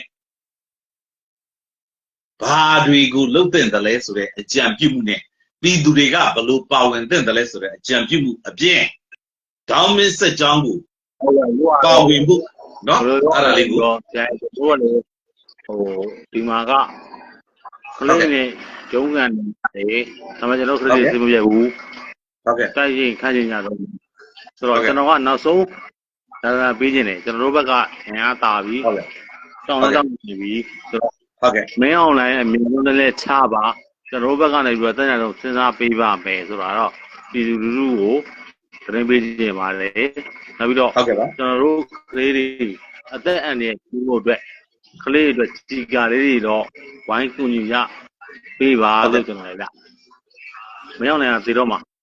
ဟုတ်ကဲ့အညက်မခံရတဲ့ကောင်ကျွန်တော်ကြောင်းတုတ်မှာဟုတ်ကဲ့မှန်တယ်တောင်းမင်းစကြောင်းနေမွန်းတယ်ကိုရအောင်ဖမ်းမယ်ဗျာကျွန်တော်ဂရိပေးရဗျာဟုတ်ကဲ့ကျေးဇူးအများကြီးတင်ပါတယ်ဟုတ်ကဲ့ယုံကြည်မှုနဲ့စိတ်ချမှုရှိတယ်လို့ဒီလိုပြတ်သားတဲ့ရဲဝံ့တဲ့စကားတွေကြားတာကျွန်တော်တို့ပြည်သူအရောက်ချင်းစီတိုင်းမှာခေါ်အားလည်းဖြစ်စေတယ်ယုံကြည်မှုတွေလည်းအသက်တပံပြန်ပြီးတော့တိုးပွားစေတယ်ဒါကမှကျွန်တော်နောင်တော်ကြီးရဲဘော်ကြီးမိုက်ကျေးဇူးအများကြီးတင်တယ်နော်နောက်ပြည်သူကိုပြတ်သားတဲ့သတင်းစကားပေးသွားတာနော်မင်းအွန်လိုင်းကိုကျွန်တော်တို့ဒေါင်းမင်းစစ်ကြောင်းကရအောင်ရှင်းပါမင်းအွန်လိုင်းမင်းပြေးမလို့ဘူးကျုံးသွားလိုက်ပြီးရာဇသံပေးလိုက်ပြီးဒီလိုပြတ်သားတဲ့ရဲဘော်တွေရှိတယ်ဒါတော့တော်လည်းရနိုင်ကိုတိုင်းမှာပြတ်တယ်အဲ့တော့ကျွန်တော်တို့ကဒီတော်လည်းကြီးနိုင်ဖို့ဒီလိုတော့မှအပေါ်မပါတဲ့အသက်ကိုရေးရတဲ့ဒီရဲဘော်တွေကိုကျွန်တော်တို့ပြည်သူတွေကမှန်မှန်ကန်ကန်ထောက်ခံနိုင်ဖို့လိုတယ်ထောက်ပံ့နိုင်ဖို့လိုတယ်ဆိုတာကျွန်တော်ထပ်ပြီးတော့သတင်းစကားပေးချင်တယ်ဟုတ်ကဲ့ကျွန်တော်ရဲမေအီမီကိုဖိတ်ခေါ်ချင်ပါတယ်ညီကုန်းချုပ်စကားလေးပြည်သူကိုခုနကမိကုန်းနေပေါ်မှာပြောကြားပြီးဖို့နော်ဖိတ်ခေါ်ပြသည်ဟုတ်ကဲ့ပါရှင်အခုတော်လန်ကြီးကကြာလာတဲ့နေ့မြတက်နိုင်တဲ့ကဏ္ဍကနေတော့ပါဝင်နေကြတာပဲဒါပေမဲ့အခုတော်လန်ကြီးကဏ္ဍအများစုမှာဆိုရင်လူငယ်တွေကများတယ်ပေါ့နော်လူငယ်တွေများတဲ့လျောက်လူငယ်တွေဟာလည်းလူငယ်ဘဝကိုအစားထိုးပြီးပြန်မရနိုင်ဘူးဆိုတာသိလျက်နဲ့လည်းရေဆိုင်ပြီးတော့လုပ်နေကြသေးပါပဲဆိုတော့သူတို့မှလည်းမိသားစုရှိတယ်မိတ်ဆွေတိုင်းဝင်ရှိတယ်ဒါပေမဲ့သူတို့တွေရဲ့ကုညီထောက်ပံ့မှုတွေဟာအများကြီးတော့သူတို့မှမရရှိကြပါဘူးမိသားစုကိုပြည့်အိမ်ပြည့်နဲ့ဘာမှမလုပ်ပေးနိုင်ဘူးသူတို့ရဲ့ကျန်းမာရေးရပဲဖြစ်စေစီးပွားရေးရပဲဖြစ်စေသူတို့ရဲ့ရက်တီရတဲ့မိသားစုရဲ့စောင့်ဝင်နေရေးခြေနေရစသူတို့ဘာမှမလုပ်ပေးနိုင်ဘူးဒါပေမဲ့စကြောင်းတိတိမှရှိနေတဲ့ရဲဘော်ရဲဘက်တွေခေါင်းဆောင်တွေကဆိုလို့ရှိရင်လည်းတက်နိုင်တဲ့ကဏ္ဍကနေတော့ပါဝင်နေကြသေးပါပဲအဲ့ဒီအတွက်သူတို့မှလည်းမိသားစုအနေနဲ့ခံစားနေရတဲ့မိသားစုပြဿနာတွေကြုံတွေ့နေရတဲ့ရင်ဆိုင်နေရတဲ့ပြဿနာတွေဆိုတာလူတိုင်းမှာရှိတယ်ရဲဘော်ရဲဘက်တိုင်းရဲ့မိသားစုမှာရှိတယ်အဲ့ဒီလျောက်လူငယ်တွေဆိုတာလေသူတို့ရဲ့လူငယ်ဘဝတွေကိုတော့မှပြန်မရနိုင်ဘူးဒီဖြတ်တန်းမှုတွေကဒီတော်လိုင်းကာလဘယ်လောက်ကြာနေလဲမသိတာတောင်မှရင်ဆိုင်ပြီးတော့ရှင်းနေကြသေးပါပဲအဲ့ဒီအတွက်လည်းလူငယ်ပဲဖြစ်ပါစေကျန်တဲ့ပါဝင်နေတဲ့ကဏ္ဍအသီးသီးကအသက်အရွယ်မရွေးပါသူတို့ရဲ့ဖြတ်တန်းမှုတွေကသူတို့ကြံရှိနေတဲ့ဘဝမှာလေးပြလုံးလုံးနဲ့ရှင်သန်နိုင်မှုအတွက်အဓိကမလို့သူတို့ရွေးချယ်ထားတာပါဘာလို့ဆိုသူတို့ဘလို့ချင်းနေပဲရောက်ရောက်ရင်ဆိုင်နေရတဲ့ပြဿနာဘယ်လောက်ပဲကြုံရှင်သန်နေမှုဟာအဓိပ္ပာယ်ရှိနေတယ်လို့သူတို့ခံစားရလို့ဒါဆက်ပြီးတော့လုံကင်နေကြဆဲပဲဖြစ်ပါတယ်ပေါ့နော်ဟုတ်ကဲ့ပါဟုတ်ကဲ့ကျေးဇူးအများကြီးတင်ပါတယ်ရဲမေအီမီဟုတ်ကဲ့ဆိုတော့နောက်ကျန်တဲ့ရဲဘော်ဘီနာမှာရှိသေးလားမသိဘူးကျွန်တော်တို့သူ့လည်းလက်ပြီးကြပါတယ်ဟုတ်ကဲ့ပါရှင်ရှိပါတယ်နော်ဟုတ်ကဲ့ပြည်ကြီးလားထောင်ကနေပြထွက်လာဟုတ်ကဲ့သူ့ကိုလည်းဖိတ်ခေါ်ပြရစီညီကုန်းချုပ်စကားလေးပြောပြပါဟုတ်ကဲ့ခင်ဗျဟုတ်ကဲ့တော်လိုင်းအောင်ဖို့အတွက်ဆိုရင်တော့ဒီရဲဘော်တွေဒီတက်ရှင်နဲ့ပေါ့နော်ဒီဟုတ်ကဲ့ပါအဆုံးထိ တိုက်သွားမှာဖြစ်မယ်အဲ့ဒါကြောင့်ဂျဲဘော်တွေလိုအပ်တဲ့ကြီးကားတွေဒီ ဟုတ်ကဲ့ helmet တွေကိုကူညီပေးဖို့တောင်းဆိုပါတယ်ခင်ဗျဟုတ်ကဲ့ကျေးဇူးအများကြီးတင်ပါတယ်ဟုတ်ကဲ့ဆက်ပြောပါဟုတ်ကဲ့ဆက်ပြောပါဗျာနားထောင်နေပါတယ်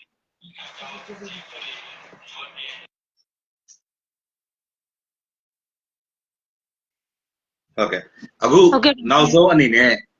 နော်ဟိုကတော့ဘယ်သူကြံသေးလားမသိကိုနိုင်ဝမ်အပြင်ဘယ်သူကြံသေးလားမသိအဲ့တော့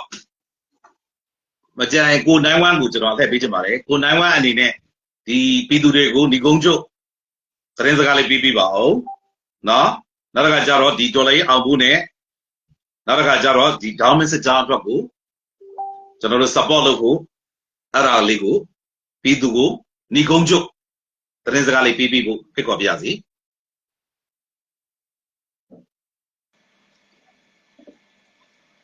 ဟုတ်ကဲ့ကြားလာပြီဟုတ်ကြားပါတယ်ခင်ဗျာဟုတ်ကဲ့ဟုတ်တော်လိုင်းအောင်ဖို့အတွက်ကကျွန်တော်တို့တက်ညီလက်ညီနဲ့ပေါ့နော်ကျွန်တော်တို့ပြည်သူကလည်းပြည်သူနိုင်တဲ့ဘက်ကပေါ့နော်ကျွန်တော်တို့ဟုတ်ကဲ့ပါသူပံ့ပိုးပေးမယ်ဟုတ်ကဲ့ကျွန်တော်တို့ကလည်းကျွန်တော်တို့ဘက်ကအစွမ်းကုန်ဟုတ်ကဲ့ကျွန်တော်တို့တော်လိုင်းရေးကိုအစွမ်းကုန်တိုက်ပွဲဝင်သွားမယ်ဟုတ်ကဲ့ပါအာဏာရှင်ပြုတ်ကြရေးအာဏာရှင်စနစ်ချုပ်ရင်းရေးဟုတ်ကဲ့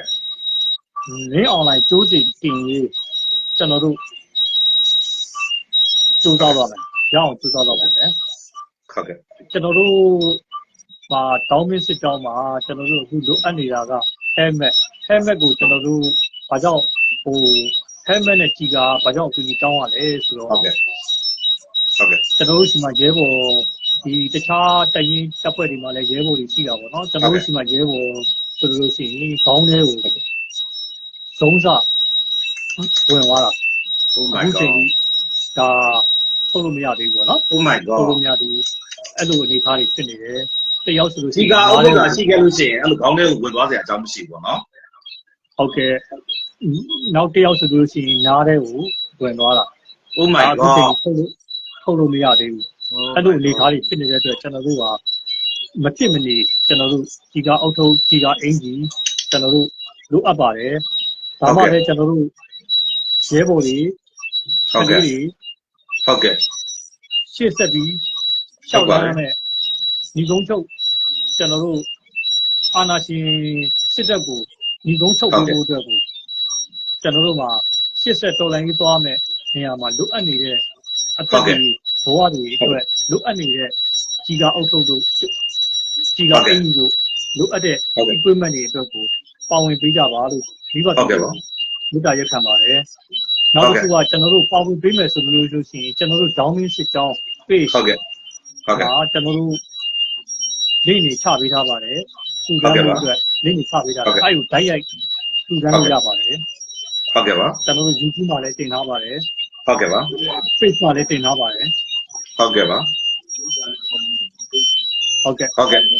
ကျေးဇူးအများကြီးတင်ပါတယ်ကိုနိုင်ပါဝင်ရောက်သူကပေးလို့ရပါတယ်ခင်ဗျဝိပဿနာတို့လည်းကျေးဇူးအများကြီးတင်ပါတယ်ကျွန်တော်တို့ဘက်ကလည်းအစွမ်းကုန်ကျူးစားသွားပါမယ်ဟုတ်ကဲ့ဗျ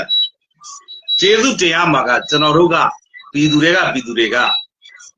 ဒေါင်းမင်းစကြောင်းပါဝင်နော်မြေပြင်မှာလက်တွေ့တိုက်ပွဲဝင်နေတဲ့ရဲဘော်အယောက်ချင်းစီတိုင်းကိုကျွန်တော်တို့ကကျေးဇူးတင်ရမှာပါကျွန်တော်တို့ကအာနာရမှာပါနော်တကယ်တော့ကျွန်တော်တို့ပြည်သူတွေကလက်နက်မကင်နေတဲ့ပြည်သူတွေကအာနာရမှာပါကျွန်တော်တို့ကကျေးဇူးတင်ရမှာပါအဲ့တော့ဒီခုနကဇလန်လေးတွေကြားရတာပေါ့နော်အဖြစ်ပြက်လေးတွေရဲဘော်တယောက်ဆိုရင်ခေါင်းထဲကိုဝင်သွားတယ်ကြီးကားအောက်ထုတ်မရှိလို့ရဲဘော်နောက်တစ်ယောက်နားထဲကိုဝင်သွားတယ်မထုတ်နိုင်သေးဘူးကြီးကားအောက်ထုတ်မရှိလို့ကြီးကားအင်ဂျီမရှိလို့တကယ်လို့မြန်ကျွန်တော်တို့ရဲဘော်ဒီမှာ equipment အစုံနဲ့ကြီးကားအောက်ထုတ်နဲ့ကြီးကားအင်ဂျီတွေနဲ့စင်ပေးနိုင်ခဲ့မယ်ဆိုရင်ဒီရဲဘော်တွေအခုလိုမျိုးခံစားရမှာမဟုတ်ဘူးနှစ်ယောက်စလုံးအခုချိန်ထိဒဏ်ရာတွေနဲ့တိုးတော့အထက်မှာရှိတဲ့အစတွေကိုမထုတ်နိုင်သေးဘူးအဲ့တော့ဒီရလို့သတင်းစကားတွေကြားအတိုင်းကျွန်တော်တို့ကိုယ့်ကိုယ်ပြန်ပြီးတော့နိုးထပြီးသတိပေးရမှာငါတို့တာဝန်မကြည်ကြသေးဘူးငါတို့လှုပ်ရှားတွေအများကြီးရှိသေးတယ်ငါတို့ဝိုင်းလှုပ်ကြမယ်ငါတို့မျောလိုက်နေလို့မရဘူးရေးမှာတကယ်လက်တွေ့တိုက်ပွဲဝင်နေတဲ့ရဲဘော်တွေရှိတယ် ငါတို့သူတို့လုပ်နေတာကိုမသိကြအောင်မကြားကြအောင်မမြင်ကြအောင်စောင့်နေလို့မရဘူးဆိုတဲ့လူအရောက်ချင်းစီတိုင်းရဲ့ဝိစာအရေးတော်ပုံတက်သားပြီးဖြစ်ဖို့သိရေးကြည့်တယ်မှန်ကန်တဲ့အတွေ့အမြင်တွေနဲ့မှန်ကန်တဲ့ရွေးချယ်မှုတွေနဲ့မှန်ကန်တဲ့ဆုံးဖြတ်ချက်တွေနဲ့ကျွန်တော်တို့ဒီဒေါ်လာရဲ့ကြီးအောင်ဖို့ဆိုရင်အောင်ဖို့နီလန်းများကိုအောင်ဖို့လုံနိုင်သူများနဲ့အောင်မြင်အောင်လုံနိုင်ရမည်ဟုဆိုသည့်အတိုင်းအောင်ဖို့နီလန်းဆိုတာကကျွန်တော်တို့ဒေါင်းမင်းစစ်ကြောင်းအပါဝင်မြေပြင်မှာရှိတဲ့ရဲဘော်တွေကိုကြီးကာတို့တွေတက်ဆင်ပေးတာကြီးကာအင်ဂျီတွေဆင်ပေးတာတို့အတွက်စေဝါတွေရိတ်ခါတွေအတော်အရှိတွေတက်ဆင်ပေးတာအောင်ဖို့နီလန်းတွေဖြစ်တယ်အောင်ဖို့လှုပ်ဆောင်နိုင်သူများဆိုတာဒေါင်းမင်းစစ်ကြောင်းမှာရဲဘော်အင်မီကနေအစနောက်ဆုံးကျွန်တော်မြန်မာပြည်အနက်မှာရှိတဲ့ရဲဘော်တွေအစုံတို့တွေကအောင်မြင်အောင်လုပ်ပေးမဲ့သူတွေဖြစ်တယ်အဲ့တော့ကျွန်တော်တို့ယနေ့အသစ်တစ်ပတ်ပြန်ပြီးတော့ကိုမေးရမှာကငါတို့ဒီဒေါ်လာရေးကြီးအောင်ကျင်သလားအောင်ကျင်လို့ရှိရင်တကယ်လက်တွေ့လှုပ်ဆောင်နေတဲ့ရဲဘော်တွေကိုကျွန်တော်တို့ကဝိုင်းပြီးတော့ကူကြရမယ်ပါကြရမယ်သူတို့ကိုငွေအားလူအားစိတ်ဓာတ်အားနဲ့ပါကြရမယ်ဒါကိုကျွန်တော်အသစ်တစ်ပတ်ထပ်မှန်ပြီးတော့တိုက်တွန်းလို့ဆိုလို့တယ်ဒီဒေါ်လာရေးကြီးအောင်ဖို့လို့အတွက်မြေပြင်မှာလက်တွေ့ဆွမ်းတမန်တိုက်ပွဲဝင်နေတဲ့နော်ဒိုင်းမင်းစစ်ကြောင်းမှာရဲဘော်တွေကိုကျွန်တော်တို့ပါဝင်ပြီးတော့အားဖြည့်ခြင်းနဲ့ဆိုရင်ဒီကျွန်တော် like ပြီးလို့ရှိရင် link ကိုချပေးမှာဖြစ်ပါတယ်ဒိုင်းမင်းစစ်ကြောင်းကြီး Facebook page ရဲ့ link နဲ့ YouTube ကိုလည်းချထားပေးမှာဖြစ်ပါတယ်အရောက်ချင်းစီတိုင်းကိုဖိတ်ခေါ်ပါတယ်ဒါအပြင်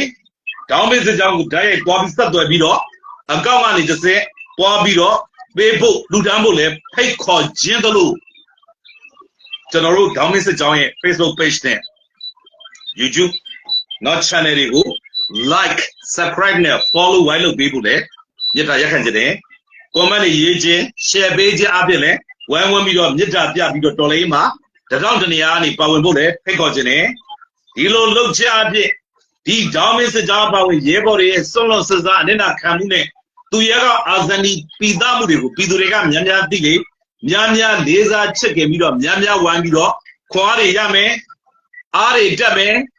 ဝိုင်းပြီးတော့ထောက်ဖို့တွေလုပ်လို့ရမှာဖြစ်တဲ့အတွက်မိမိရဲ့ share နဲ့ like လေးတစ်ချက်ဒီလဲတော်လည်းမှာ new တမုံစာလောက်လေးတော့အထောက်အကူဖြစ်နိုင်တယ်ငါတို့အရောက်ချင်းစီတိုင်းဒီ we can make the difference ငါတို့ဒီပြောင်းလဲမှုကိုလုပ်နိုင်တယ်ငါတို့အရောက်ချင်းစီတိုင်းကရွေးချယ်မှုတွေရှိတယ်ရွေးချယ်ပိုင်ခွင့်တွေရှိတယ်မှန်ကန်တဲ့လှုပ်ဆောင်မှုတွေကိုမစုံမနစ်သောစိတ်ဓာတ်ခွန်အားဇွဲလုံးဝဝရိယနဲ့ဆက်လက်လှုပ်ဆောင်ဖို့ကျွန်တော်တို့အရောက်ချင်းစီတိုင်းမှာတာဝန်ရှိတယ်ဆိုတာကိုယနေ့ဒေါင်းမင်းစစ်ကြောင်းကရဲဘော်တွေကနော်ဘဝအတွေ့အကြုံတွေဆိုတော့ပိစက်ခဲ့မှုတွေသူရဲကောင်းပိသားမှုတွေအာဇန်ဒီပိသားမှုတွေကနေပြီးတော့ကျွန်တော်ပြည်သူတွေကျွန်တော်တို့ဒီနေ့ကြားနာခဲ့ရတာဖြစ်တယ်ဒါကြောင့်ကျွန်တော်တို့ကဗဇက်ကကြီးပဲငါတို့ကရှစ်လိုက်တာခဲလိုက်တာတနာလိုက်တာကြီးညိုလိုက်တာလို့ပြောနေုံနဲ့မပြီးပဲနဲ့လက်တွေ့ပါမရမယ်လက်တွေ့ပါဖို့ဆိုကျွန်တော်တို့မှာအသက်ပေးမဲ့ရဲဘော်တွေကမြေပြင်မှာအသိရှိနေတယ်အသိရှိနေတယ်ကျွန်တော်တို့ကငွေကြေးအဖြစ်ဓာတ်ရိုက်သွားပြီးတော့ပါပေးလိုက်ပါကြီးကအုပ်ထုတ်တွေအခုပဲဆင်ပေးလိုက်ပါကြီးကအင်ဂျီတွေအခုပဲသွားပြီးတော့ဆင်ပေးလိုက်ပါလို့တိုက်တွန်းလို့ဆိုခြင်းနဲ့ကျွန်တော်ရဲ့နောင်တော်ကြီးနော်ရဲဘော်ကြီးမသူ့ရဲ့တပည့်သားမြေးတွေအမှန်တော့ဒါသွေးသားမတော်ဆက်ဘူးတော်လေအားဖြင့်မိသားစုတွေဖြစ်သွားတဲ့အချိန်မှာဒီကြီးကအုပ်ထုတ်တွေမတက်ဆင်ပေးနိုင်လို့ကြီးကအင်ဂျီတွေမတက်ဆင်ပေးနိုင်လို့အတော်အကျတွေစုံလျအောင်မတက်ဆင်ပေးနိုင်လို့ဟိုနေမှာသွားပြီးတော့တိုက်ပွဲဝင်ဒီနေမှာတိုက်ပွဲဝင်အဲ့လိုလုပ်နေကြလန်းနဲ့အသက်တွေသတိရတဲ့အချိန်မှာသူမျက်ရည်ကြတယ်ဒီမျက်ရည်ဒီကလေးတွေပေါ်မှာထားတဲ့မြတ်တာမျက်ရည်မချစ်ကြံခဲ့မျက်ရည်ဒါအပြင်သူ့ရဲ့ဒီလက်ရှိရှင်သန်နေတဲ့ရဲဘော်တွေရှက်မှကြာဆုံးတော့တဲ့ရဲဘော်တွေလို့မဖြစ်စေခြင်းနဲ့စေတနာစိတ်ကူမျက်ရည်ဖြစ်တယ်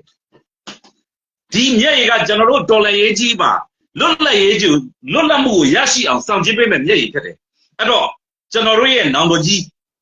နော်ရဲဘော်ကြီးကြီးမနော်တင်ပြခဲ့တယ်လို့ကျွန်တော်တို့ရဲ့ရဲဘော်တွေကိုကြီးကအုပ်ထုတ်လေးလာဆင်ပေးကြပါဗျာကျွန်တော်တို့ရဲ့ရဲဘော်တွေကိုကြီးကအင်ဂျီတွေလာဆင်ပေးကြပါဗျာလို့ထပ်မံတိုက်တွန်းလို့ဆိုရင်လည်းကျွန်တော်တို့ဒီနေ့ live ကိုဒီနေ့အဆုံးတိုက်မှာဖြစ်ပါတယ်အဲ့တော့ကျ ကျွန်တော်နော်ညီကောင်မောင်နှမတွေအကုန်လုံးအရေးတော်ဘုံမုတ်ချအောင်ကိုအောင်ရမည်အောင်ကိုအောင်မည်လို့ကျွန်တော်အနေနဲ့ပြောချင်ပါတယ်နော်ကျေးဇူးအများကြီးတင်ပါတယ်ကျွန်တော်မိတ်ဆွေတွေလည်းဟိုပြောဥစားပေါ့နောက်ဆုံးနှုတ်ဆက်စကားလေးပြောပြီးတော့ကျွန်တော်တို့ဒီနေ့ live ကိုညီကုန်းချုပ်ရအောင်ခင်ဗျကြားလားမသိ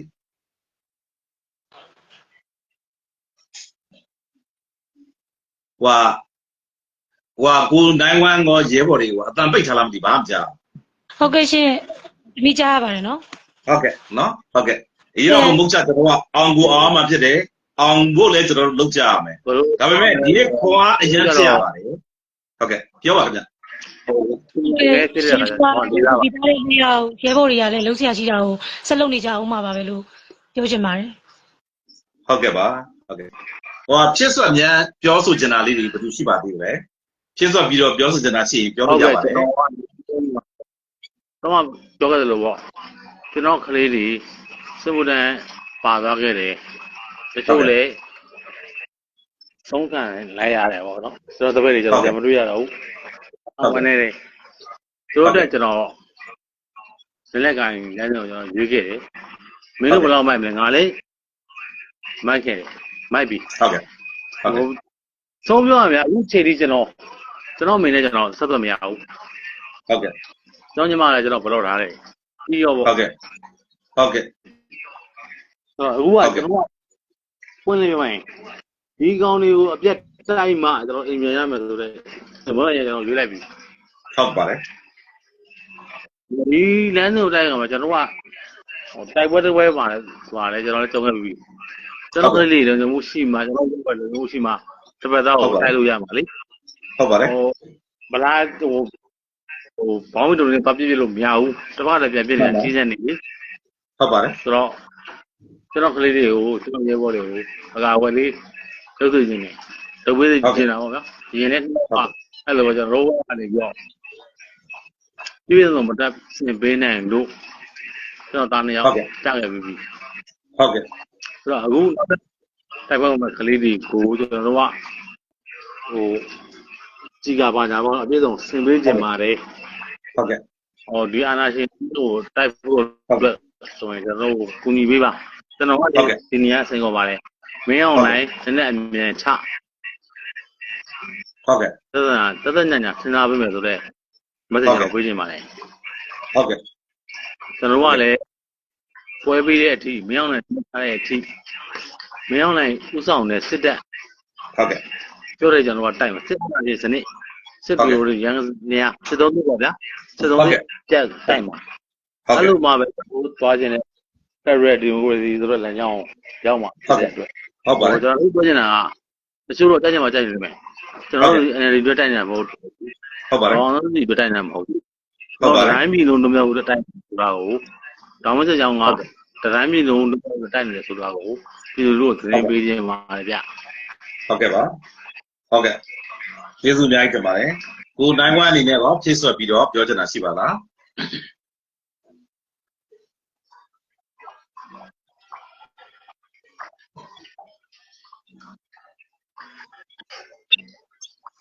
ဟုတ်ကဲ့ကိုနိုင်ဝမ်ကြားလားမသိဘူးဟုတ်ကဲ့ပြောပါခင်ဗျပြောပါဟုတ်ကဲ့ဖြည့်ဆွတ်ပြီးပြောပြပါဦးပြောပါဟုတ်ကဲ့ကျွန်တော်တို့တောင်းမင်းစစ်ကြောင်းအနေနဲ့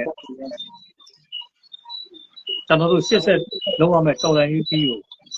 ဟုတ်ပြည်သူကိုစစ်စာရှိရှိနဲ့ဆက်ပြီးပြည်သူတာဝန်ကိုကျွန်တော်တို့ဆက်ပြီးတာဝန်ထမ်းဆောင်တော့ပါမယ်လို့ပြည်သူကိုဒီနေရာနေပြီးတော့သိပေးကြပါမယ်ဟုတ်ကဲ့ပါကျွန်တော်တို့မပြီးဆုံးတဲ့တော်လိုင်းရေးကိုပြီးဆုံးအောင်ကျွန်တော်တို့ဆက်ပြီးတော်လိုင်းတိုက်ပွဲဝင်သွားမှာပါဟုတ်ကဲ့ပါအဲ့အတွက်လည်းကျွန်တော်တို့ဘယ်သောအခါမှကျွန်တော်တို့ရဲ့ခံယူချက်ကျွန်တော်တို့ရဲ့သစ္စာဘယ်သောအခါမှကျွန်တော်တို့ပြည့်စည်တော့မှာမဟုတ်ဘူးဒါကိုတော့ကျွန်တော်တို့ရေးရေးကြီးအာမခံပါပါဒါပြည်သူကိုအတိအလင်းကျွန်တော်တို့ဒီနေရာကြီးကိုပြောကြတာပါဟုတ်ကဲ့ဟုတ်ကဲ့အဲ့အတွက်လည်းကျွန်တော်တို့ကိုမိဘပြည်သူများလည်းနိုင်တဲ့ဘက်ကကြီးကျွန်တော်တို့ကို support ပေါ့နော်ထောက်ဖို့လုပ်ပေးကြပါတယ်ဟုတ်ကဲ့ဟုတ်ကဲ့ဟုတ်ကဲ့ကျေးဇူးများကြီးတင်ပါတယ်ဟုတ်ကဲ့ကျွန်တော်တို့လေးစားရတဲ့ရဲဘော် နော်ကျွန်တော်တို့ဘာကသာကျောင်းသားကောင်းဆောင်ညီကြီးနာထောင်မှာလည်းနှစ်ချီကြောင်နေခဲ့ပြီးနော်ဒါအဲ့လောက်စိန်ခေါ်မှုတွေရှိရင်တလန်းရတော့မှစိတ်တမကြပဲနဲ့စိတ်မပြတ်ပဲနဲ့လက်နက်ကိုင်တော်လည်းတော့ဆက်လက်ပါဝင်နေကျွန်တော်ရဲဘော်နောက်ဆုံးဒီကုန်းချုပ်ဖြစ်စွက်တင်ပြမှုတွေဒီသူကိုဝေမျှပေးပါအောင်ကျေးဇူးပါဟုတ်ကဲ့ခင်ဗျတော်လိုင်းအောင်ဖို့အတွက်ဆိုရင်တော့ခုနကျွန်တော်ပြောသလိုပဲရဲဘော်တွေလိုအပ်တဲ့ကြီးကအုပ်ထုပ်တွေကိုထောက်ပံ့ပေးဖို့လိုအပ်တယ်လို့ဒီစစ်ကောင်စီရဲ့ယခုလက်ရှိမှာအာသာနေစေဖြစ်တဲ့ကပ္ပသနဲ့လင်းစီတွေကိုလည်းဖြိုနိုင်အောင်ကျွန်တော်တို့ drone တွေလည်းလိုအပ်ပါတယ်လို့ကျွန်တော်ပြောချင်တယ်အဲ့ဒါကြောင့်မိဘပြည်သူတွေအနေနဲ့ဒီနိုင်တဲ့ဘက်ကနေပြီးတော့နိုင်ရဝင်ထိုင်မိကြပါလို့ပဲကျွန်တော်မိသားစုတက်ခံရပါတယ်ခင်ဗျဟုတ်ကဲ့ဗျနော်တကယ်တော့ဗျာဒီဒေါ်လာရေးကြီးအောင်ဖို့ဆိုတာကတကယ်လက်တွေ့လှုပ်ဆောင်နေတဲ့ဒီရဲဘော်တွေရဲ့လက်ထဲကိုလိုအပ်နေတဲ့အတူရှိ drone ဝေချေနော်အဲ့ဒါတွေရောက်ရှိလို့ရှိရင်ဒီဒေါ်လာရေးရှိကိုရောက်တာပေါ့နော်ဆိုတော့ယူကရိန်းမှာလှုပ်သွားတဲ့စစ်စင်ရေးတွေကြည့်လိုက်ပါရုရှားနိုင်ငံတဲကိုဖိုးဖောက်ဝင်ရောက်ပြီးတော့ရုရှားရဲ့လေကြောင်းစုမှုကိုတွားပြီးခြေဖြတ်ခဲ့တယ်နော်တခါရုရှားရေနံချက်ဆက်ရုံလို့ဘာလို့အကုန်လုံးခြေဖြတ်ခဲ့ drone တွေရဲ့အရေးပါမှုကအလွန်အရေးကြီးပါတယ်ဒီနေရာမှာအခုဒီနေ့ကိုနိုင်ဝမ်းလည်းရှိတဲ့အခါကျတော့နော်ကျွန်တော်တို့ drone တွေရဲ့အရေးပါမှုကိုမြန်မာ Justice Force ကမြန်မာပြည်မှာကျွန်တော်တို့တွေကနေဦးပေါ့ဗျာနော်ကျွန်တော်တို့သိပြီးတဲ့အခါကျတော့ကျွန်တော်ကောင်းကောင်းလေးအသုံးချခဲ့ကြတယ်ဒီနေ့အချိန်မှာတော့မြန်မာပြည်နဲ့မှာ drone တွေကိုထိရအောင်အသုံးချလာတယ်လို့ကဘာနဲ့မှာလည်း drone စစ်ပွဲတွေဖြစ်လာခဲ့တယ်ဆိုတာကိုတော့ဒီနေရာမှာကျွန်တော်ရဲ့နော်နောင်တော်ကြီးကိုနိုင်ဝမ်းရှိတဲ့အခါမှာသတ်သိထူပြီးတော့ပဲဒီလိုပြောချင်တယ်နော်အဲ့တော့ drone တွေရဲ့ကဏ္ဍကအရင်အရေးကြီးတယ်အဲ့တော့အဆုံးတနေ့ကြတော့ဗျာကျွန်တော်တို့ကဒီဒေါ်လာကြီးအောင်ဖို့ဆိုရင်အောင်ဖို့နီလန်းများကိုအောင်ဖို့လုံနိုင်သူများနဲ့အောင်မြင်မှုကိုအရယူကြမှာဖြစ်တဲ့အတွက်အောင်ဖို့နီလန်းများဆိုတာကခုနကကျွန်တော်တို့ဒီရဲဘော်တွေအတွက်ကြီးကအုပ်ထုပ်တို့ကြီးကအင်ဂျီတို့ drone တို့ဒါတွေတက်ဆင်ပေးခြင်းအောင်ဖို့လုံနိုင်သူများဆိုတာယခုလိုမြေပြင်မှာကိုဂျွန်းမဖတ်ဆင်းရဲဒုက္ခမှုတွေအကုန်လုံးကိုစိတ်ကောမှုတွေကိုကြော်လွှားပြီးတော့စိတ်သက်ခံခံမှနဲ့ဥစ္စာလုတ်ကင်နေတဲ့ဒီသူတွေကအောင်ဖို့လုံနိုင်တဲ့သူတွေဖြစ်တယ်ဒါကြောင့်မလို့ကျွန်တော်ပြည်သူတွေဒီအရေးတော်ကြီးနိုင်ကြသလားနိုင်ကျင်တယ်ဆိုလို့ရှိရင်မြေပြင်မှာလက်တွေ့လှုပ်ဆောင်နေတဲ့သူတွေကိုယခုချက်ချင်းပဲသွားပြီးတော့ support လုပ်ပေးကြဖို့တိုက်တွန်းခွန်အားပေးနေနော်ကျွန်တော်တို့ဒီအရေးတော်ကြီးမုတ်ချအောင်ကျွန်တော်တို့တူတူလက်တွဲပြီးတော့တိုက်ကြမှာနော်အရေးတော်မုတ်ချအောင်ကိုအောင်မယ်ဟုတ်ကဲ့ကျေးဇူးအများကြီးတင်ပါတယ်နော်အားလုံးပဲအဲ့ဆိုရင်ကျွန်တော်တို့ဒီနေ့ live ကိုဒီနေရာမှာအဆုံးသတ်မှာဖြစ်ပါတယ်ဆိုတော့ကျွန်တော်ဒေါင်းမင်းစစ်ကြောင်းကရဲဘော်တွေကိုလည်းကျွန်တော်ဖိတ်ခေါ်ချင်တာကဒီ live ကို share လိုက်ပါပြီးလို့ရှိရင်အဲ့ဒီအောက်မှာ comment နေရာမှာကျွန်တော်တို့ဒေါင်းမင်းစစ်ကြောင်း page နဲ့ YouTube channel ကိုလည်းပြန် share ပေးပါနောက်တစ်ခါကျတော့ဒေါင်းမင်းစစ်ကြောင်းကို support လုပ်ဖို့เนาะကျွန်တော်တို့ဘယ်လို content လုပ်ရမလဲဆိုတဲ့ဟာကိုအဲ့ဒါတွေကိုလည်းချထားပေးပါနော်ပြည်သူတွေကအားကိုးယုံကြည်ရတဲ့စစ်ကြောင်းဖြစ်ကြောင်းကိုနော်တက်တည်ပြပေးလိုက်ပါဟုတ်ကဲ့ကျေးဇူးများကြီးတင်ပါတယ်နော်ကဲအားလုံးပဲဒီနေ့ကျွန်တော်သင်လေးလာခွင့်ရတယ်ကျမ်းနာခွင့်ရတာကျေးဇူးများကြီးတင်တယ်လေးစားရတယ်စိတ်မကောင်းဖြစ်ရတယ်လည်းရှိတယ်အားကြရတယ်လည်းရှိပါတယ်နော်အားလုံးပဲကျေးဇူးပါကျေးဇူးတင်ပါတယ်ခင်ဗျာဟုတ်ကဲ့အားလုံးပဲနော်နောက်တစ်ချိန်ကျမှထပ်တွေ့မယ်နောက်တစ်ချိန်ကျလို့ရှိရင်ဒီဒေါင်းမစ်စစ်ကြောင်းရဲ့ Facebook page ကနေပြီးတော့ live လွှင့်တဲ့အခါမှာကျွန်တော်လာ join တဲ့ပုံစံမျိုးဖြစ်စေเนาะဒါမှမဟုတ်လို့ရှိရင်လည်းဒေါင်းမင်းစစ်ကြောင်းရဲ့ YouTube channel နဲ့ကျွန်တော်ရဲ့ YouTube channel နဲ့နှစ်ခုဆက်ပြီးတော့တပြိုင်တည်း YouTube live ဖြစ်စေကျွန်တော်တို့ကြိုးစားကြပါမယ်ဒီနေ့ကပထမအဆုံး live ဖြစ်တော့လေเนาะတကယ်ကိုအနှစ်တည်းကြီးပဲတကယ်ကို special live ပါပဲလို့ကျွန်တော်ပြောပြရစီတကယ်ကိုရောက်ချင်းစီကဝင်မြသွားတဲ့အကြောင်းအရာတွေဟာကျွန်တော်တို့ဓမ္မဘတ်တော်သားတွေအတွက်ခွန်အားယူစရာစံတင်စရာလေးစားအားကျစရာဖြစ်တယ်လို့ထပ်မံ၍ပြောကြားလိုပါတယ်အဲ့တော့ရဲဘော်ကျွန်တော်တို့ကြီးမိုင်းရဲဘော်ကြီးကိုနိုင်ဝမ်းနော်ရဲဘော်ရဲမေအီမီနောက်ရဲဘော်တယောက်ကျွန်တော်နာမည်ပါဇက်ပြလေးမိသွားတာနောက်ပါဝေရဲဘော်တွေအကုန်လုံးကိုနော်လေးစားပါတယ်ကျေးဇူးတင်ပါတယ်လို့ပြောကြရင်လည်း ဒီ live ကိုကြည့်လိုက်တော့မှာနော်ကျေးဇူးအများကြီးတင်ပါတယ်